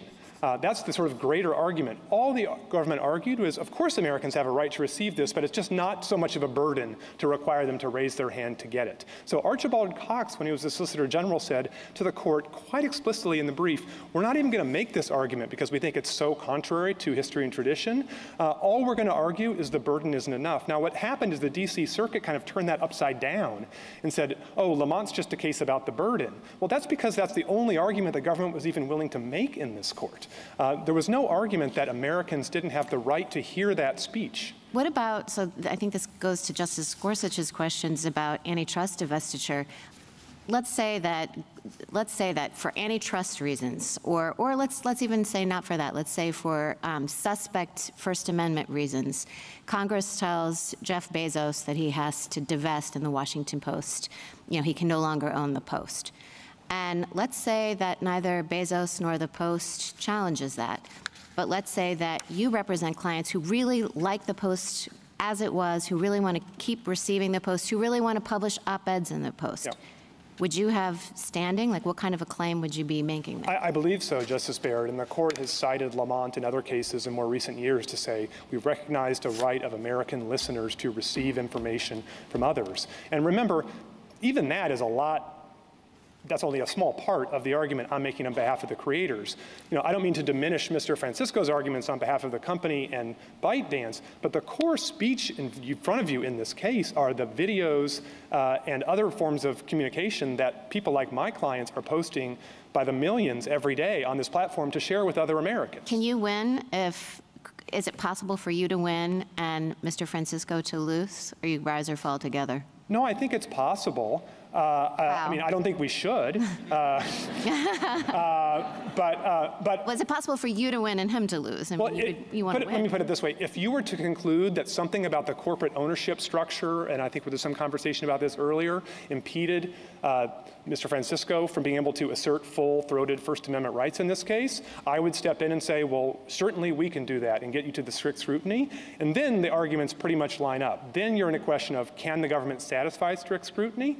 And I think, Mr. Chief Justice, you asked about, do we have cases for this and that? I think that the idea is, yes, we have cases that say, once you're in strict scrutiny, that regulating the content because you don't think it's going to be pro-American enough or it's going to be too pro-foreign interest is just verboten under the First Amendment. That's the history and tradition. And Justice Kavanaugh, when you asked about the broadcast cases, they're grounded not just in scarcity, but they're grounded in scarcity in a particular way. And it has to do with the absolute need Congress has for licensing in a world of scarce resources. And so that's the very small carve-out that even in Turner, the court wouldn't extend to cable television that exists for broadcast licensing. And if you look on the 200+ years of our country for any other example of foreign ownership of media being regulated by Congress, let alone being permitted in the case law, you are not going to find it. And I think the reason why is because everybody has understood that if you're not in a world of scarcity where licensing is impossible, you cannot give the government, and in this more extreme example, the president himself, unbridled discretion to choose who is a proper owner of a speech platform in this country, because it is so hand in hand with viewpoint. As I said earlier, any number of owners of big media enterprises, whether they be Americans or foreign citizens, could be accused of having a particular viewpoint, but speakers who engage in those platforms have choices they can make. And so, on behalf of our creator clients, we find it not at all satisfactory to be told, well, look, just go post somewhere else. It's not enough to tell a writer, well, you can't publish an op-ed in the Wall Street Journal because you can publish it in the New York Times instead. Just like here to say, you can publish it on Instagram or some other platform, not just TikTok. TikTok has a distinct editorial and publicational perspective, and it particularly benefits people like my clients who are not famous people, they're not actors from Hollywood who have a lot of people following them, they're ordinary American citizens whose content that they create on the platform gets privileged by way of the quality of that content. And that's what's so powerful about the platform. So whether you're an ordinary American citizen or, I might add, whether you're a presidential candidate in our last election, if you want to reach new and different audiences, TikTok is the place people go. This may not make any difference for constitutional purposes, but just out of curiosity, I'd like you to explain what the practical consequences would likely be for your clients if TikTok went dark, as Mr. Francisco put it. There, I assume, is a great demand for what TikTok provides, and if TikTok was no longer there to provide what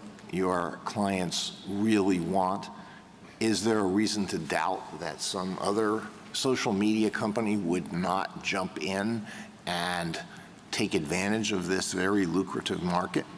There are two reasons, Justice Alito.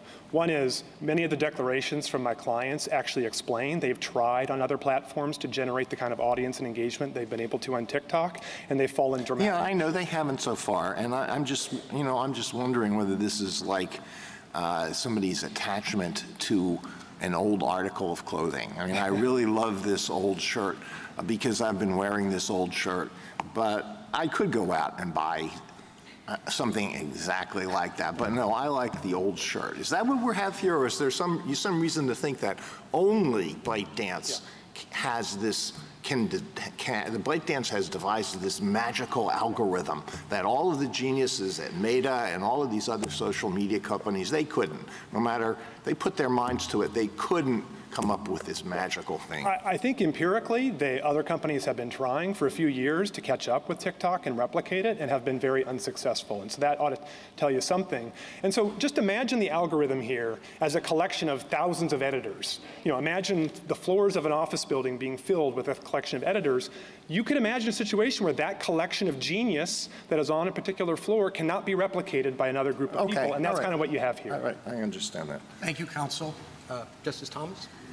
Anything further, Justice Alito? Yeah, one other question. I'm intrigued by your Mount Healthy Hunter versus Underwood argument. I mean, maybe you're right, but Mount Healthy arose in an entirely different context where you're trying to get to an employer's motivation. Hunter versus Underwood involved an extreme situation where the court looked at the records of a state constitutional convention and came to the conclusion, apparently, that racism was the only motivation for what was done. But it does seem to me to be potentially quite unworkable and contrary to what we've generally said about legislative intent to apply the Mount Healthy framework to a congressional enactment. Do you recognize, or do you acknowledge that that would be very difficult? Because when an act of Congress is passed, there could be more than 250 different motivations for the votes that were cast by the members. Yeah, I totally understand that. And in Hunter, the court actually engaged with that problem to some degree. And what Hunter said is, to avoid that problem, we're going to look just at two things. One is the state's brief, which I'd say is the Solicitor General's brief by comparison here, and the text of the law. And here, that's the only thing I need to rely on to get you to the place that they wouldn't have announced. Well, it gets you to the place that this was part of what motivated Congress. But why does it get you home? Well, and particularly when there's a severability clause in this act. It can't be only part of it. It has to be enough to sustain the entire act, or at least the parts that you wouldn't sever from the act. And so I think the reason why is because it's not just the content recommendation algorithm part that can be theoretically, I guess, severed out. It's also the covered company provisions, and it's just the whole approach of the statute that is based on content, not on data security. All right, thank you. So, okay. Justice Sotomayor? No, I'll save it for the SG. Justice Kagan. Justice Gorsuch? Justice Kavanaugh?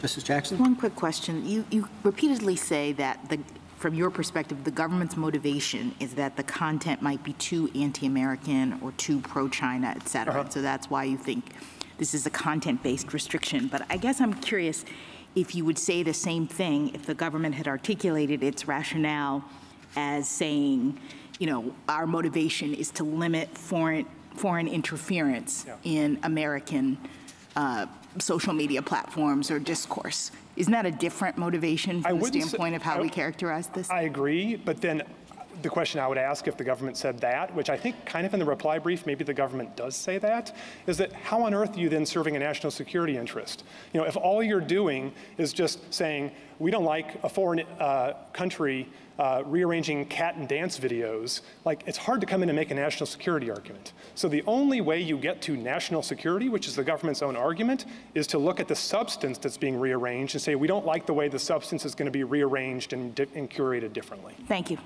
Thank you, counsel.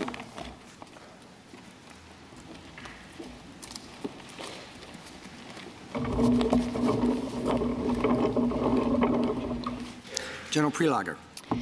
Mr. Chief Justice, and may it please the court, the Chinese government's control of TikTok poses a grave threat to national security.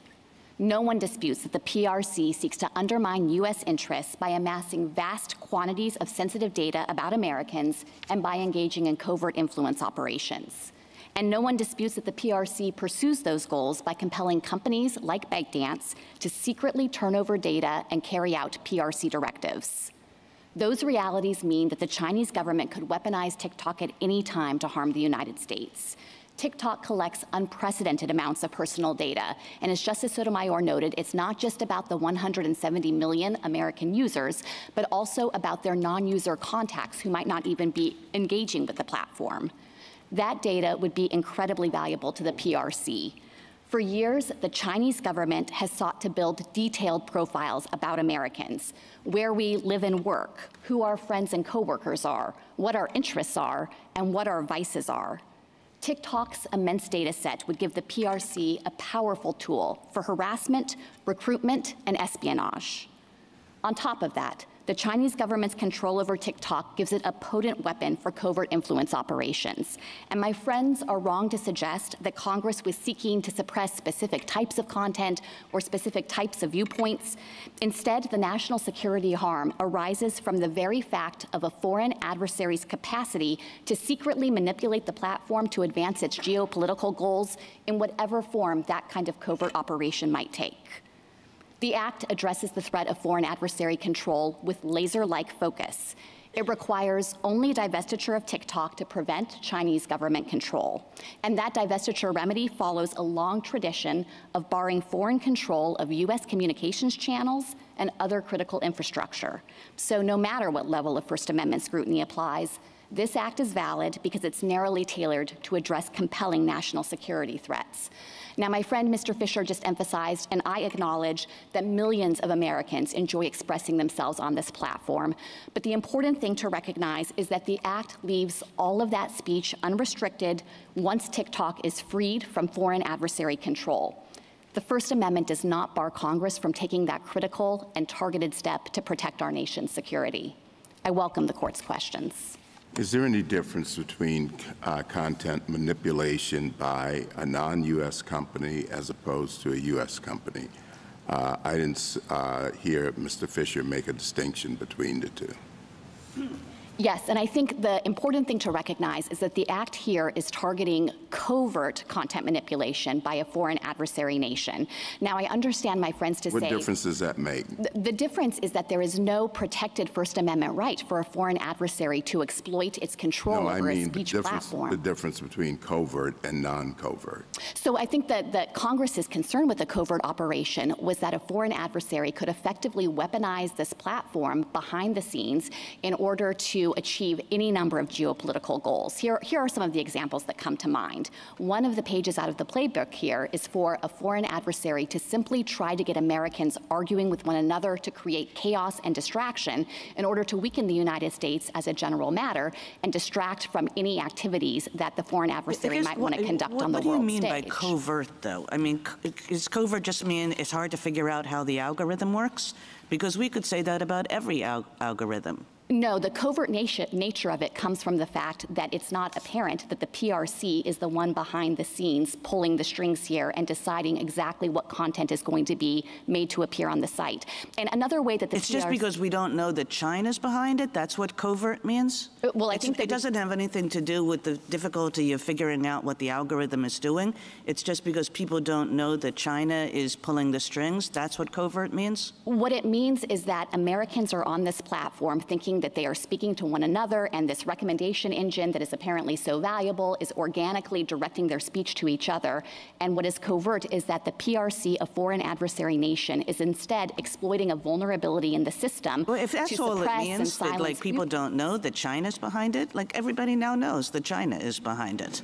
No, but it's the specific content that's being manipulated would be unapparent. And so I think that's true of every search engine. I mean, you can take any of these algorithms, whether it's X or whether it's, you know, you name it. What are the new ones? Blue Sky? I mean, none of these are apparent, right? You get what you get, and you think, that's puzzling. And it's all a little bit of a black box. So you can't just mean it's a black box, it's covert. They're all black boxes. And if you just mean what's covert is the fact that there's China behind it, I mean, honestly, really, like everybody does know now that there's China behind it. So I just don't get what this covert word does for you. I think the problem with just saying, as a general matter, China has this capability and might at some point be able to exercise it and manipulate the platform is it doesn't put anyone on notice of when that influence operation is actually happening, and therefore it doesn't guard against the national security harm from the operation itself. Isn't that a pretty paternalistic point of view? I mean, don't we normally assume that the best remedy for problematic speech is counter speech? And you know, TikTok says it could even live with a disclaimer on its website saying this can be covertly manipulated by China. In case anybody were left in doubt after today about that possibility. So you're saying that won't work because? That won't work because it is such a generic, generalized disclosure that it wouldn't put anyone reasonably on notice about when it's actually happening. And the example I've been thinking about is— That's your best argument, is that the average American won't be able to figure out that the cat feed he's getting on TikTok could be manipulated, even though there's a disclosure saying it could be manipulated. But imagine if you walked into a store and it had a sign that said, 1 of 1 million products in this store causes cancer. That is not going to put you on notice about what product is actually jeopardizing your health. And I think that's roughly equivalent to the type of disclosure they're contemplating here. They brought up the example of the Foreign Agents Registration Act, FARA. There you have to disclose the actual content. If that's true, then wouldn't that be true for all social media companies, for all content? I mean, every editor, every newspaper in its editorial room makes decisions about what it's going to run and how it's going to say it. And every algorithm has preferences, whether it's domestic or foreign. And nobody really knows exactly when those editorial decisions are being made or how. But they're generally aware, and we think that's enough. I think, though, that there is a real risk that when a foreign adversary has control of that kind of mechanism and a speech platform in the United States, it could weaponize that platform to harm United States interests. And one of the key ways that the PRC flexes this muscle is to suppress speech. General, I'm sorry to interrupt you, but we're not arguing about the compelling interest. We're arguing about the tailoring. Right.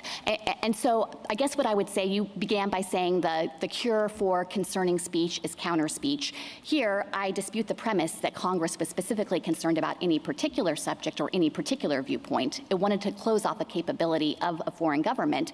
But in any event, it's very hard to engage in counter speech when you don't know because someone is secretly manipulating the platform behind the scenes. And in particular, what the PRC has the capability to do is simply silence American voices. Wouldn't the same thing be true with a newspaper owned by a foreign company and a foreign government? You wouldn't know when it's exercising editorial discretion about this article or that article or how it's doing it, so maybe we just need to shut down the Oxford University Press in America, or you pick it, any other foreign-owned Politico, I was told today, is owned by Germany. So that would all be okay on your theory, so long as Congress designates that country a foreign adversary? We are not asking the court to articulate bright-line rules to govern all kinds of hypothetical situations. I am testing your argument. Yes, and what I want to acknowledge is that sometimes the court has recognized that a speaker-based preference might reflect a content-based preference. And in the context of ownership of a newspaper, for example, in part because a newspaper is a one-way channel of communication and is generally understood to represent to some extent its publisher's views, maybe the court would more readily infer that a regulation targeting that is actually aiming to target content. But I don't think the court could draw the same conclusion here. I'm not talking about the compelling interest or any of that. I'm talking about the tailoring. And you're saying we have no alternative but to stop this speech altogether. We can't rely on disclosure. But you say that wouldn't apply to Politico or to the Oxford University Press because? In the circumstance where you have a newspaper that is understood to reflect its publisher's views, then you might think that disclosure would be a more adequate remedy there because it's not just holding itself out as a forum for speech between other people. I think social media platforms do raise distinct interests in this regard because what people think when they're engaging with TikTok is that it's organically feeding them videos based on the recommendation engine. And if actually China is behind the scenes engaging in this kind of covert operation, it does prevent a distinct national security risk. Of course, the other big difference with a newspaper is it's not likely to be collecting sensitive personal information about 170 million plus people and then having the capacity to send that back to a foreign adversary. General Prelogar, can I, oh, go ahead. I was just going to say, did I understand you to say a few minutes ago that one problem that ByteDance might be through TikTok trying to get Americans to argue with each other? That it might be just trying to foment If they do, I say they're winning. Or dissent. That might very well be true, Mr. Chief Justice. And I think the point I'm trying to make is that China is a foreign adversary nation that looks for every opportunity it has to weaken the United States and to try to threaten our national security. And if it has control over this key communications channel, it's hard to predict ex ante exactly how it's going to use that as a tool to harm our interests. But we know it's going to try, first and foremost, by seeking to get the data of these American users, which would be of a piece of all of the activity the PRC has already undertaken to breach our laws, hack OPM, for example, and exfiltrate the background files and security clearances of 20 million government employees, the breach of Equifax to get sensitive financial data, Anthem to get sensitive healthcare data. We know that the PRC has a voracious appetite to get its hands on as much information about Americans as possible, and that creates a potent weapon here because the PRC could command that ByteDance comply with any request it gives to obtain that data that's in the hands of the U.S. subsidiary. Thank you. General Prelogar. Suppose that TikTok had no connection whatsoever with any foreign government. It was owned instead by an immensely, immensely rich multinational corporation, and Congress concluded that this multinational corporation really has it in for the United States and is going to use this extremely popular platform to do everything it can to undermine the United States in all the ways in which you think that TikTok may pursue at the direction of the PRC. Would that be the same case? I think there would be a first-order question of whether the multinational corporation itself has First Amendment rights. All right, it's an American corporation. So if it were an American corporation, I think that, and Congress disagreed with the viewpoints or content the corporation would display, obviously that's a direct regulation of protected speech and it would trigger strict scrutiny. I think that's different in kind from what Congress was worried about here, which was not regulating speech as such, but instead regulating foreign adversary control. And so your argument depends on the fact that what is at bottom here is the People's Republic of China using TikTok. That's what your argument depends on. If this were an American corporation, it'd be an entirely different thing. Exactly. And the reason we know the statute is different is because all of the same speech that's happening on TikTok could happen post-divestiture. The Act doesn't regulate that at all. So it's not saying you can't have pro-China speech, you can't have anti-American speech. It's not regulating the algorithm. TikTok, if it were able to do so, could use precisely the same algorithm to display the same content by the same users. All the Act is doing is trying to surgically remove the ability of a foreign adversary nation to get our data and to be able to exercise control over the platform. Oh, sorry. I'm sorry. I just wanted to respond to Mr. Fisher's argument about the rights of Americans to receive information, say, from the PRC or anyone else, and that even if ByteDance did not itself have First Amendment rights, that Americans would have a First Amendment right to receive that information in the Lamont sense. Yes, so I think that Lamont reflected a principle that there can be a right of American listeners to receive information, and if Congress is directly regulating that based on disagreement with the speech that's being sent into this country, that's obviously going to trigger heightened scrutiny under the First Amendment. But here, I think the users have to be asserting a different type of interest, because what Congress was safeguarding against was not the ability of TikTok to continue to operate or the users to post content. It was focused only on foreign adversary control. And so the users would have to demonstrate that they have some unqualified First Amendment right to post on a platform that's controlled by a foreign adversary, which could use that access to then threaten our nation's security by gathering data on tens or hundreds of millions of Americans, and also use it for covert influence operations of whatever form. And I don't think there's a First Amendment right to do that. I was trying to think of whether there's a historical analog here, and this is what I came up with, and you can tell me whether it's fallacious. You know, in the mid-20th century, we were very concerned about the Soviet Union and what the Soviet Union was doing in this country. And the Communist Party of the United States at that time was integrally attached to the Communist International, which was essentially a Soviet operation, right? So if Congress had said, oh, it's very nice, we can have the Communist Party USA, but it has to divest, it has to completely divorce itself from the Comintern and from any international ties that it has, do you think that that would have been absolutely fine? And so if the answer is yes, yes, it would have been fine, it's just like this case, or if the answer is no, why is it not like this case? So I guess I think I would need to know more information about how the international organization is able to exercise control over the American affiliate. And if it had the capacity, for example, to, in an unqualified fashion, gather data from that affiliate in a way that was going to jeopardize our nation's security. Well, I'm talking more about sort of the content. Let's put the data collection piece of this aside, which seems not very pertinent to my 1950s analog. But, you know, very concerned about the kind of speech that the Communist Party was making in the United States. And it turns out that that content was pretty well scripted someplace else. I think if it was specifically a concern about the content, then that would trigger heightened scrutiny under the First Amendment. We're not trying to run away from that principle here. Instead, we're making, I think, a narrower argument. Well, then I think that you're a little bit, I think you've just given your thing away, because content manipulation is a content-based rationale.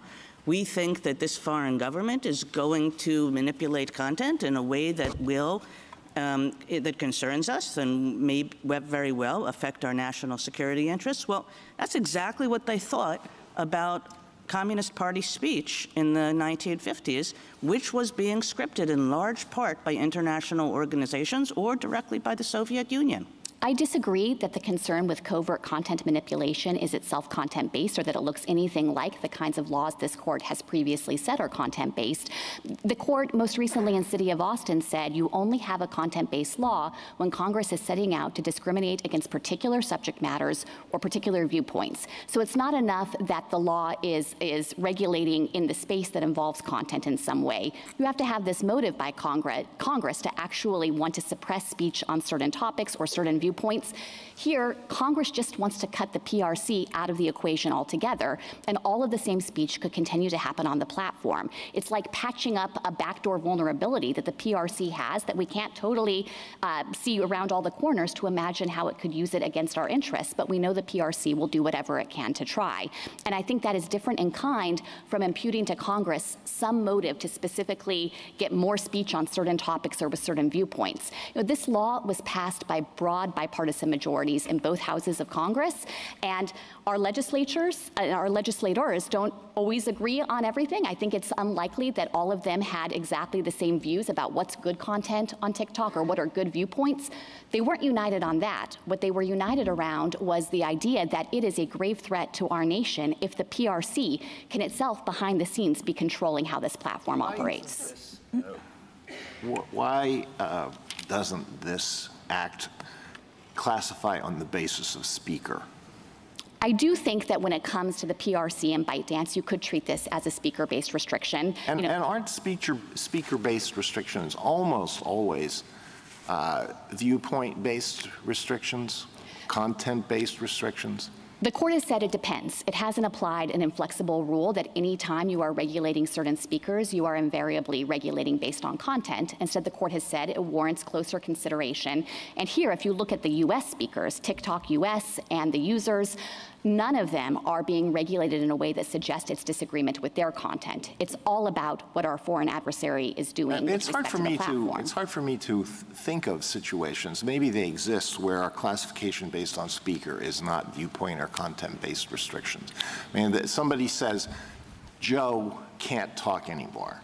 We're going to shut Joe up. And we don't know what he's going to say tomorrow or 2 weeks from now. We don't know what he's going to discuss, but whatever he says is bad because Joe is a bad person. I mean, that's viewpoint and content-based, isn't it? I think when it comes to a foreign adversary, it's not right to view it that way. And the reason for that, again, is this is a sophisticated adversary nation, and we can't just simplistically say, oh, what the PRC is going to want is to see more pro-China content on this app. As Chief Judge Srinivasan observed, there are various ways that the PRC could try to create some kind of false flag operation and actually promote anti-China content, not to dictate how Americans should think about things, but simply to create some trumped-up justification for a military or economic action that the foreign adversary wants to take against us. And I don't think a concern with trying to ward off that capability. Why isn't that viewpoint or content still? We don't know what the content's going to be, but we know Joe is bad. Because I think the better classification is to recognize that what we're trying to prevent is not the specific subject matter, the specific viewpoints, but the technical capability of a foreign adversary nation to use a communications channel against this. I guess I'm just struggling how covert content manipulation isn't content-based restriction. So again, it's kind of hard to avoid the word content, and it's kind of hard to avoid the word viewpoint here, isn't it? I don't dispute that it's related to content, but I don't think it reflects Congress seeking to set out in advance what kind of speech we should have reflecting certain views on certain topics. Instead, it's about trying to close off a vulnerability that our foreign adversary nation could exploit. And I would be remiss if I didn't point out that even if you thought this was content-based, all that means is that we're in strict scrutiny, and as the D.C. Circuit recognized here, we think that this law serves compelling national security concerns that sound in some of the same arguments I'm making here, and that have a long-standing correspondence to history and tradition of trying to prevent foreign control. And then we get to the question whether there's a less restrictive means. I get that, and whether disclosure might suffice.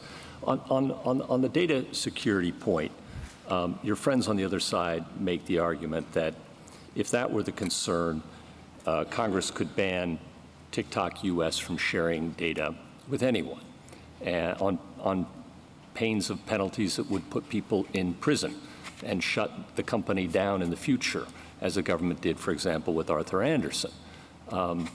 Why isn't that a less restrictive means available? So I was surprised to hear petitioner offer that up today, because there was a long course of discussion between the executive branch and ByteDance and TikTok leading up to Congress's enactment of this act that spanned over 4 years, an extensive conversation about what limitations could be placed to protect Americans' data. And it was never a suggestion that there would be any way to create a true firewall that would prevent the U.S. subsidiary from sharing data with the corporate parent. And the reason for that sounds in the technological features of this application. I think there can be no reasonable dispute that the source code development and the maintenance of this algorithm rests in China, which is why China has sought to try to control export restrictions with respect to the algorithm. And what that means is you need substantial data flows between the companies in order to continue to modify that algorithm, refine it, and so forth. So I don't think that that was an option ever on the table, including with respect to the proposed national security agreement that was insufficient in protecting our data privacy and security concerns. That didn't come across enough in the briefs. If we are in the world of data protection as opposed to content control, I think it's hard to get around the post-divestiture provision that says you can't do business with them on the algorithm, because that very much is content-based. It's a content-based restriction. But what you're saying is you can't do it for a data control reason, meaning that you can't really run their algorithm without sharing the very data that we are concerned about as a threat, correct? That's right, Justice Sotomayor, and you don't have to take my word for it. You can look at the specific terms of the National Security Agreement that ByteDance itself proposed. The relevant definition of the accepted data is at JA 239 to 240, and it references categories of information that would, of necessity, technological necessity and business necessity, have to flow back to China. And the relevant categories are in the sealed appendix, but I would really encourage the court to look this up because it's eye-opening. It is at the Court of Appeals sealed appendix 249 to 252 and 254. If you look at that information, it was a wealth of data about Americans that was going to have to go back to China in order for the platform to just continue its basic operations. And there's a legitimate commercial justification for that, but it creates this gaping vulnerability in the system because once that data is in China, the PRC can demand that ByteDance turn it over and keep that assistance secret. And the one final point on this is that ByteDance was not a trusted partner here. It wasn't a company that the United States could simply expect to comply with any requirements in good faith, and there was actual factual evidence to show that even during a period of time when the company was representing that it had walled off the U.S. data and it was protected, there was a well-publicized incident where ByteDance in China surveilled U.S. journalists using their location data, this is the protected U.S. data, in order to try to figure out who was leaking information from the company to those journalists. General, you want us to look at that, and you get to look at it, but your friends on the other side don't get to look at it. That doesn't seem fair. That's the sealed appendix, Mr. Chief Justice, so it's their information. They can look at it. It's just under seal to protect their proprietary business information. General, so I want to go back to the discussion about content discrimination, and we're going to shut Joe up. Here, it seems to me like we are saying to ByteDance, we want to shut you up. And so let's say that I think that that is content discrimination based on speaker. Tell me if I think that, tell me if I have to conclude that it is also speaker-based discrimination and content-based discrimination for TikTok. No, it is not. And the reason for that is because it would be an anomalous principle to say that an entity outside the United States that can't assert its own First Amendment rights can somehow manufacture that right through the expediency of forming a U.S. subsidiary, especially one that it wholly controls. So you don't have to stand on that argument that you were having with Justice Alito and Justice Gorsuch to still have your point about content discrimination. That's right. And I think if you're focusing in on the relevant U.S. entities here, TikTok U.S. and the users themselves, this act isn't regulating them in any way. It's not trying to dictate the algorithm that TikTok U.S. can use. And in fact, Congress, I think, was doing everything it could to preserve access to TikTok in the United States in recognition that Americans enjoy expressing themselves and building community on the site. Oh, one last quick question. Sorry, just one last quick question. Justice Gorsuch had asked your friends on the other side whether the new administration on January 20th could extend the deadline. What's your position on that?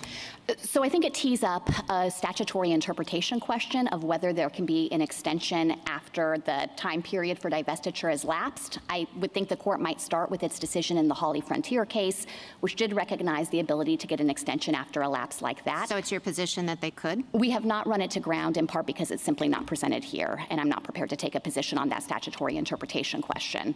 I do want to emphasize, though, that my friends have pointed to January 19th, or 9 days from now, as a moment when TikTok might go dark. At the outset, of course, Congress was hoping to prompt a divestiture, but I think the more important thing to focus on now is that even if that were to happen, Congress specifically anticipated it and provided authority to lift these restrictions as soon as there's a qualified divestiture. And the reason for that is because foreign adversaries do not willingly give up their control over this mass communications channel in the United States. And I think Congress expected we might see something like a game of chicken, ByteDance saying, we can't do it, China will never let us do it.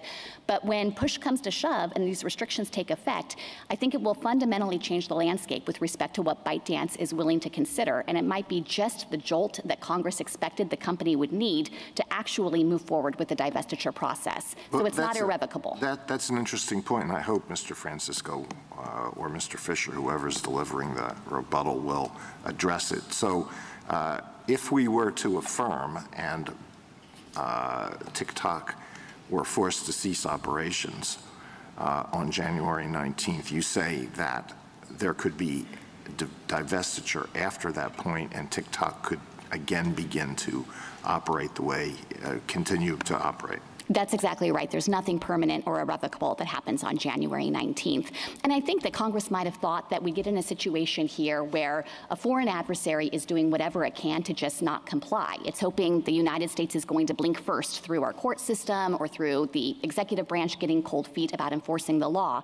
But Congress set a deadline, and I think it thought that deadline would have a forcing function. Well, let me ask you a question about your effort to draw a distinction between ByteDance's speech and TikTok's speech. So suppose that the People's Republic of China funds a movie, and there is an entity in the United States, a U.S. corporation, that thinks, wow, this is a great movie. And while the PRC would not have a First Amendment right to show it in the United States, would you say that the American company would not have a First Amendment right to do that because whatever expression there is in that movie, it's the PRC's expression, it's not their expression? No, I wouldn't make that argument, and I want to be really careful. I thought that was the argument that was being made, no? No. So our argument is that this is not a direct regulation of protected speech in the first place, or at most it would warrant intermediate scrutiny because of the indirect effects that it might have on the American users or on the U.S. subsidiary. We're not suggesting that if Congress sought to directly regulate and prohibit speech in the United States based on concerns about its content or viewpoint, that's somehow immune from First Amendment scrutiny just because it comes from a foreign source. Obviously, that kind of law is going to trigger strict scrutiny, and I imagine it would be a different constitutional analysis because it's hard to imagine the same profound national security harms that would exist in that scenario as compared to what we have here. Thank you. General, isn't the whole point of the divestiture requirement that the content on TikTok would be different if it was owned by a different company? I'm still struggling with your insistence that this is content neutral versus content based when we have that kind of circumstance. The reason that I am continuing to try to hold the line on that is because there is nothing in the Act that would directly dictate any different mix of content on TikTok. The U.S. subsidiary could use the same algorithm, show the same content by the same users in exactly the same order. It's not about trying to interfere with the U.S. subsidiary's exercise of editorial judgment in any relevant sense. Instead, all Congress was doing was homing in on the problems of having a foreign adversary be able to interject itself and be able to harvest the data. But your friends on the other side say that the motivation for doing that is because the foreign adversary might influence or change the content. So content matters, doesn't it? I think that content was relevant to Congress's concern about an adversary having control over the communications channel. I think not, again, because of any particular concern about viewpoints or subjects, but just that this would be Isn't that relevance enough to trigger at least some scrutiny, with a heightened scrutiny from the standpoint of our legal tests? I certainly understand that intuition, and if the court thought that it were prudent to simply try to rule narrowly here and not dictate broader First Amendment principles, we have no problem with the court assuming that heightened scrutiny applies. We think the law easily satisfies it. We do think that intermediate scrutiny is a more appropriate framework for this kind of law that's not directly targeting protected speech.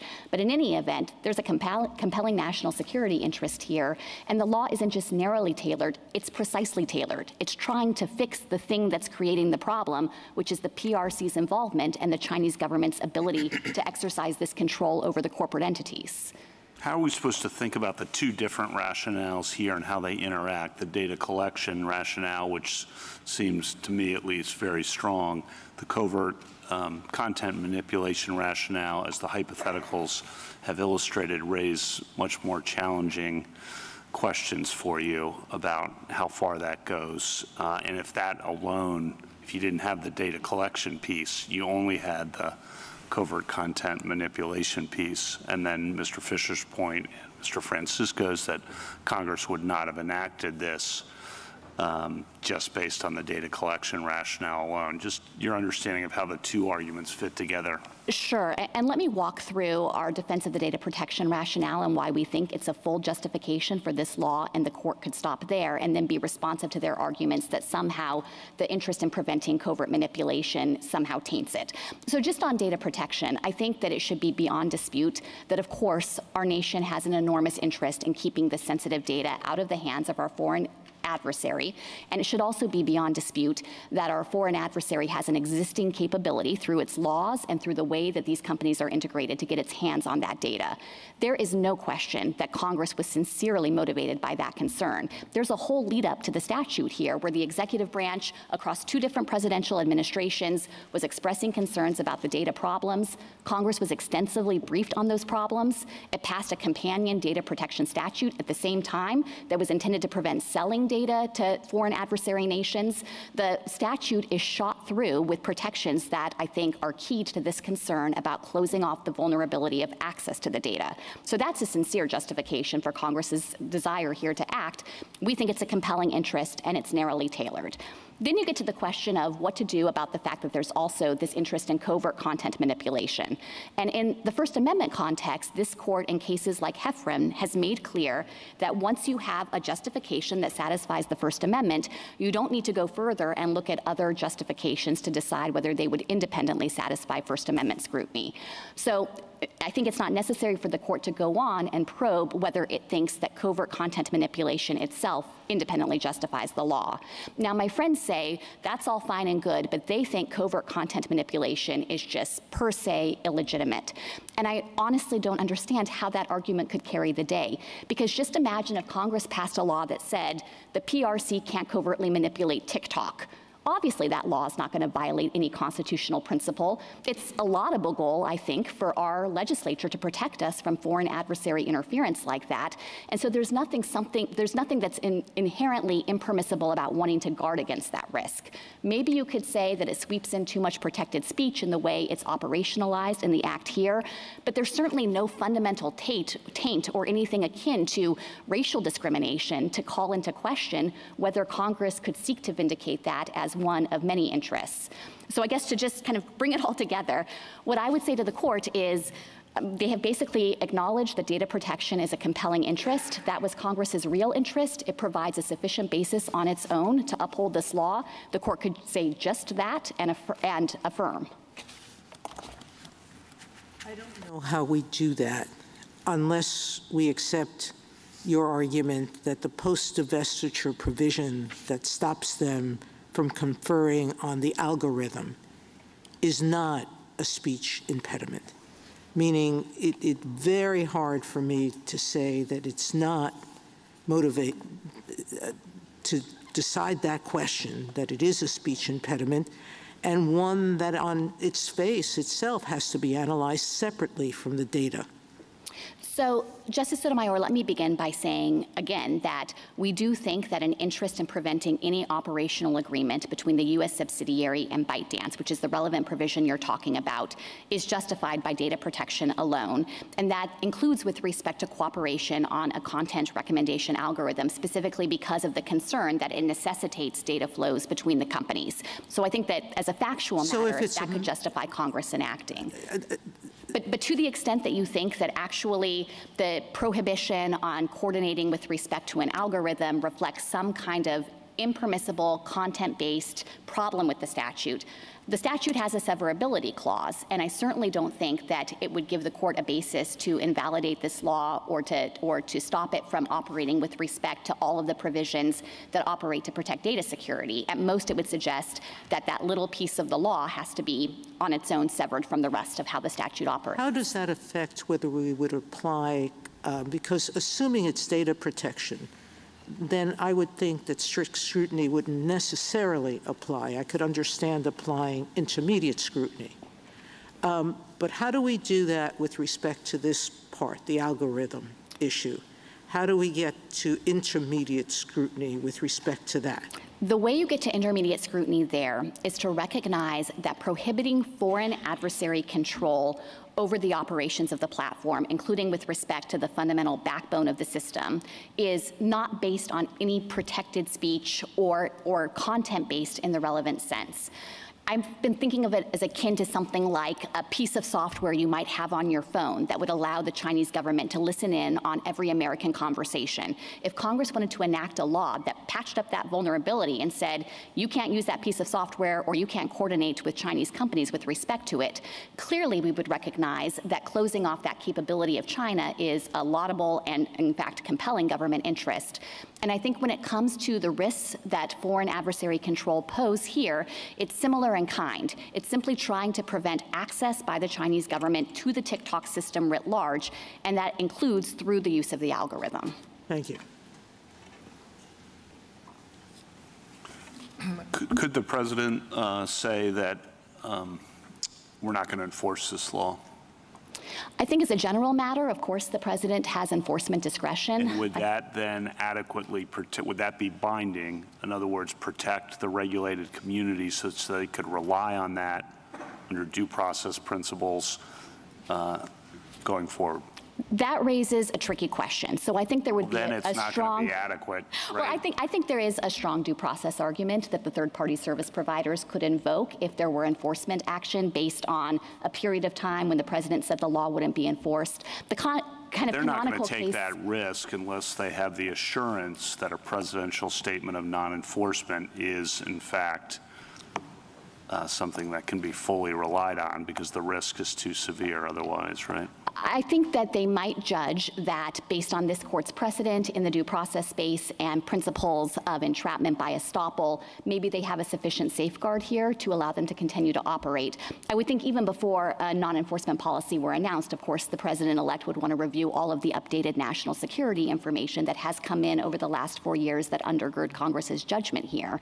But the final thing I would say is that even if you think the third-party providers are simply going to choose not to continue to provide these services because it's too much of a risk to take on, again, that's not anything permanent or irrevocable, and that might be just what the PRC and ByteDance need to start taking seriously some of the public reporting about interest in acquiring the company. At one point, Mr. Francisco suggested that what we might want to do and what he would regard as certainly preferable to a decision affirming on the merits is to issue an injunction pending, I guess, consideration of what we now regard as the cert petition that was filed here. What do you think of that suggestion? So I think this court doesn't have any basis to enter a temporary injunction unless it thinks petitioners are likely to succeed on the merits of their First Amendment claim. And to be honest, I think that there is no argument to be made that you should find that likely success. This is an act of Congress. This isn't some unilateral action by the executive branch, but it actually was action in parallel between the executive and Congress, where Congress took action to close up a loophole in some of our laws. The executive had tried to force divestiture of TikTok under the Trump administration, jurisdiction, but that had gotten tied up in litigation about those authorities. So Congress came in and provided additional authority based on a substantial record, including with respect to the data harm. And I don't see any basis for this court to displace the deadline that Congress set without finding that actually there is a potential First Amendment problem here. Do you think we have the authority to issue an administrative stay, as we have done in other cases, or do you think that the January 20 deadline prohibits us from doing that? I don't think this court has a formal basis to not issue an administrative stay if it believed that that was necessary to assist in the court's own consideration of the case. And I would obviously defer to the court in whether it has a sufficient time to resolve the case, but we are here ready to submit the case today, and I think it is in the interest of Congress's work and our national security to resolve the case and allow the statute to take effect. Can I just test to see whether your recollection of what Mr. Francisco said about a warning is consistent with mine? I did not hear him say, he can address this in rebuttal, that it would be acceptable to his client if Congress had said there has to be a stark warning on every TikTok, such as, warning, the Communist China is using TikTok to manipulate your thinking and to gather potential blackmail material. Did you hear him say that that would be okay? I don't think he's made that concession, but even if he had, I don't think that would address the government's national security concerns. And one of the points here is that it's not just data privacy. So even if you could somehow put users on notice that the PRC could obtain their data and they choose to disregard that, it's not a data privacy interest, it's a national security interest. There's a distinct sovereign harm to the United States if our foreign adversary can collect this massive data set about 170 million Americans. And as Justice Kavanaugh touched on, there are a lot of teenagers using TikTok today who might ignore a warning like that and not really care, but they're going to grow up and they might become members of our military. They might become senior government officials.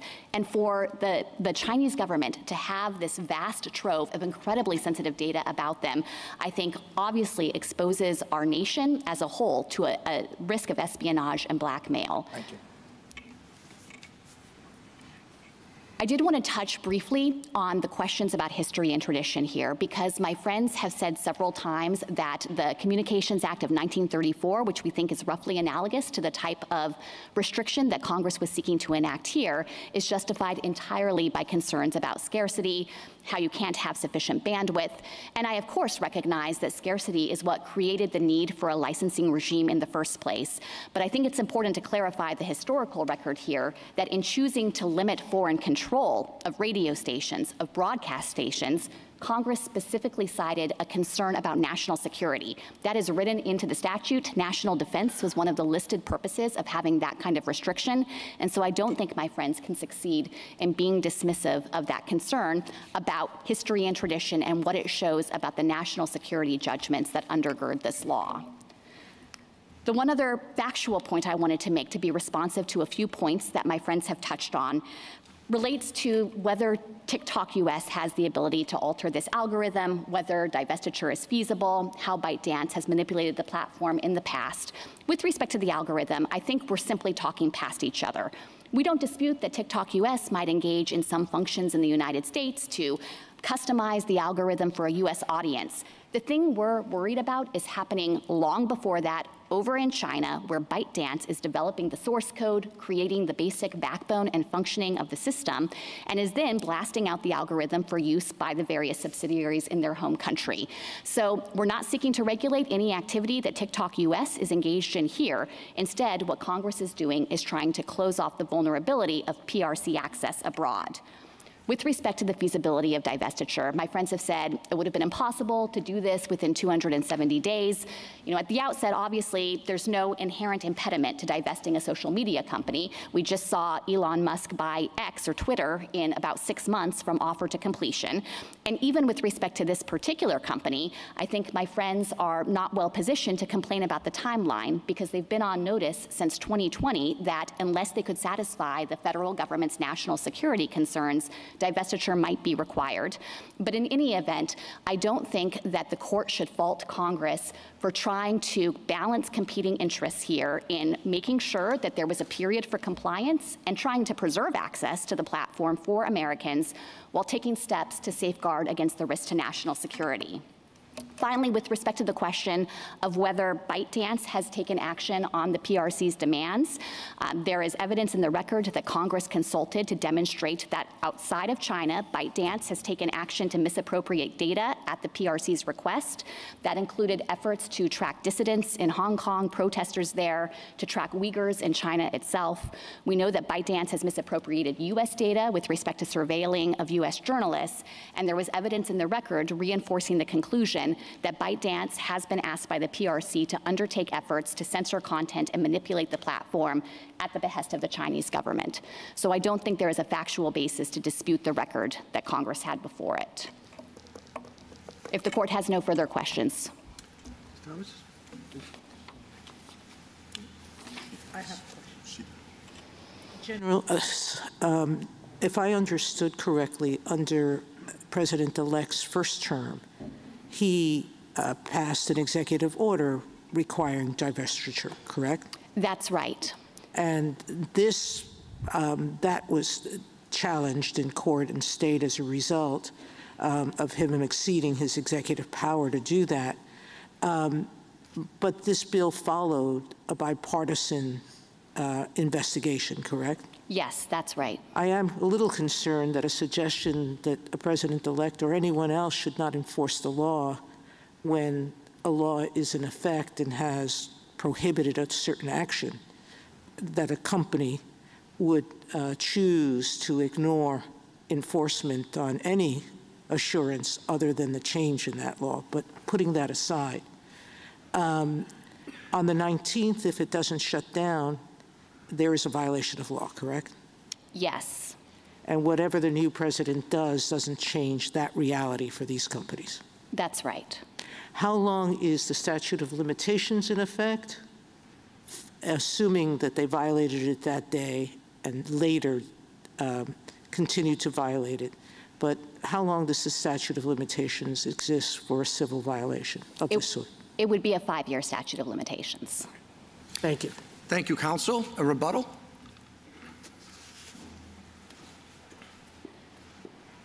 Thank you, Mr. Chief Justice, for points, all of which go to why we think this law would fail, whether you applied intermediate scrutiny or strict scrutiny. I'd like to begin with the least restrictive alternative, simply prohibiting TikTok Incorporated from disseminating any of the sensitive user data to anyone, including ByteDance, under the threat of massive penalties.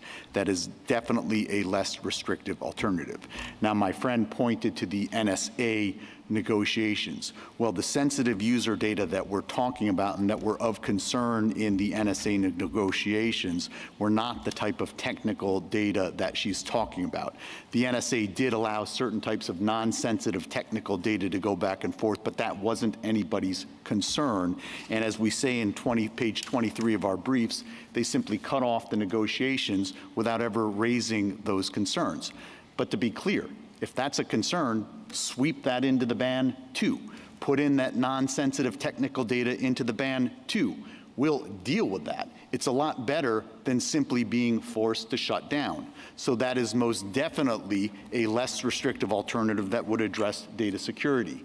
We talked about the under-inclusiveness and Temu and Shein, the two large e-commerce sites. Justice Kagan, you might have seen Temu during the Super Bowl. It was heavily advertised. It's one of the most popular e-commerce applications in the United States. It's got 70 million users. Justice Sotomayor, you were asking what they collect. This is from Joint Appendix 339 to 343, the U.S.-China Economic and Security Commission Review Report. Shein relies on tracking and analyzing user data, draws on customer data and search history with the assistance of artificial intelligence algorithms. It requests users share their data and activity from other apps, including social media. So they apparently go into your social media apps and suck up all of the information. Because they're e-commerce apps, they take names, addresses, and credit card information. If you look at the privacy policies on their website, they collect location data. It looks like they might even collect, at some level, GPS location data. So they collect massive amounts of data. Point 3.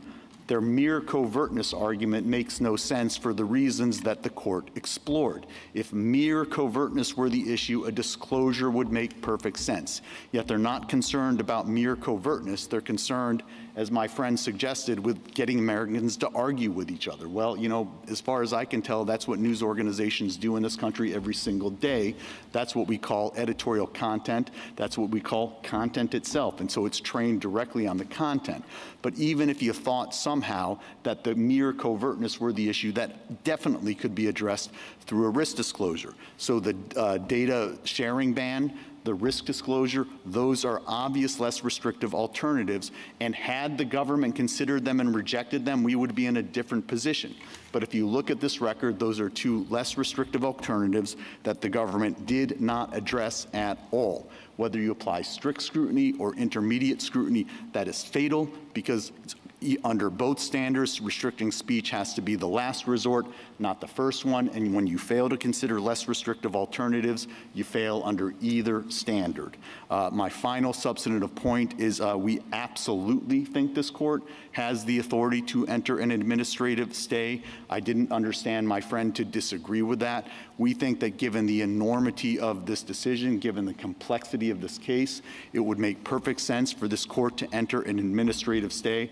I also think you could enter a preliminary injunction. Yes, likelihood of success is one standard, but you don't have to determine ultimate success. And as you do in other related contexts, like with respect to stays, you often make clear that you are not addressing the merits of the case. I think you could do that here. The bottom line, Your Honor, is this case ultimately boils down to speech. What we're talking about is ideas. And my friends on the other side, when you cut through everything else, are ultimately worried that the ideas that appear on the TikTok platform could in the future somehow manipulate Americans, could somehow persuade them, could somehow get them to think something that they ought not be thinking. Well, that whole notion is at war with the First Amendment. If the First Amendment means anything, it means that the government cannot restrict speech in order to protect us from speech. That's precisely what this law does from beginning to end, whether you look at its text, whether you look at the government's justifications in its brief, where they talk about being worried about speech criticizing our leaders or undermining democracy. It's what you see in the House report, which drains specifically on the dangers of misinformation, disinformation, and propaganda. And it's what you see in this legislative record writ large, which is saturated with objections to TikTok's existing content. We ask that you reverse the court below. Thank you. Thank you, counsel. The case is submitted. The Honorable Court is now adjourned until Monday next at 10 o'clock.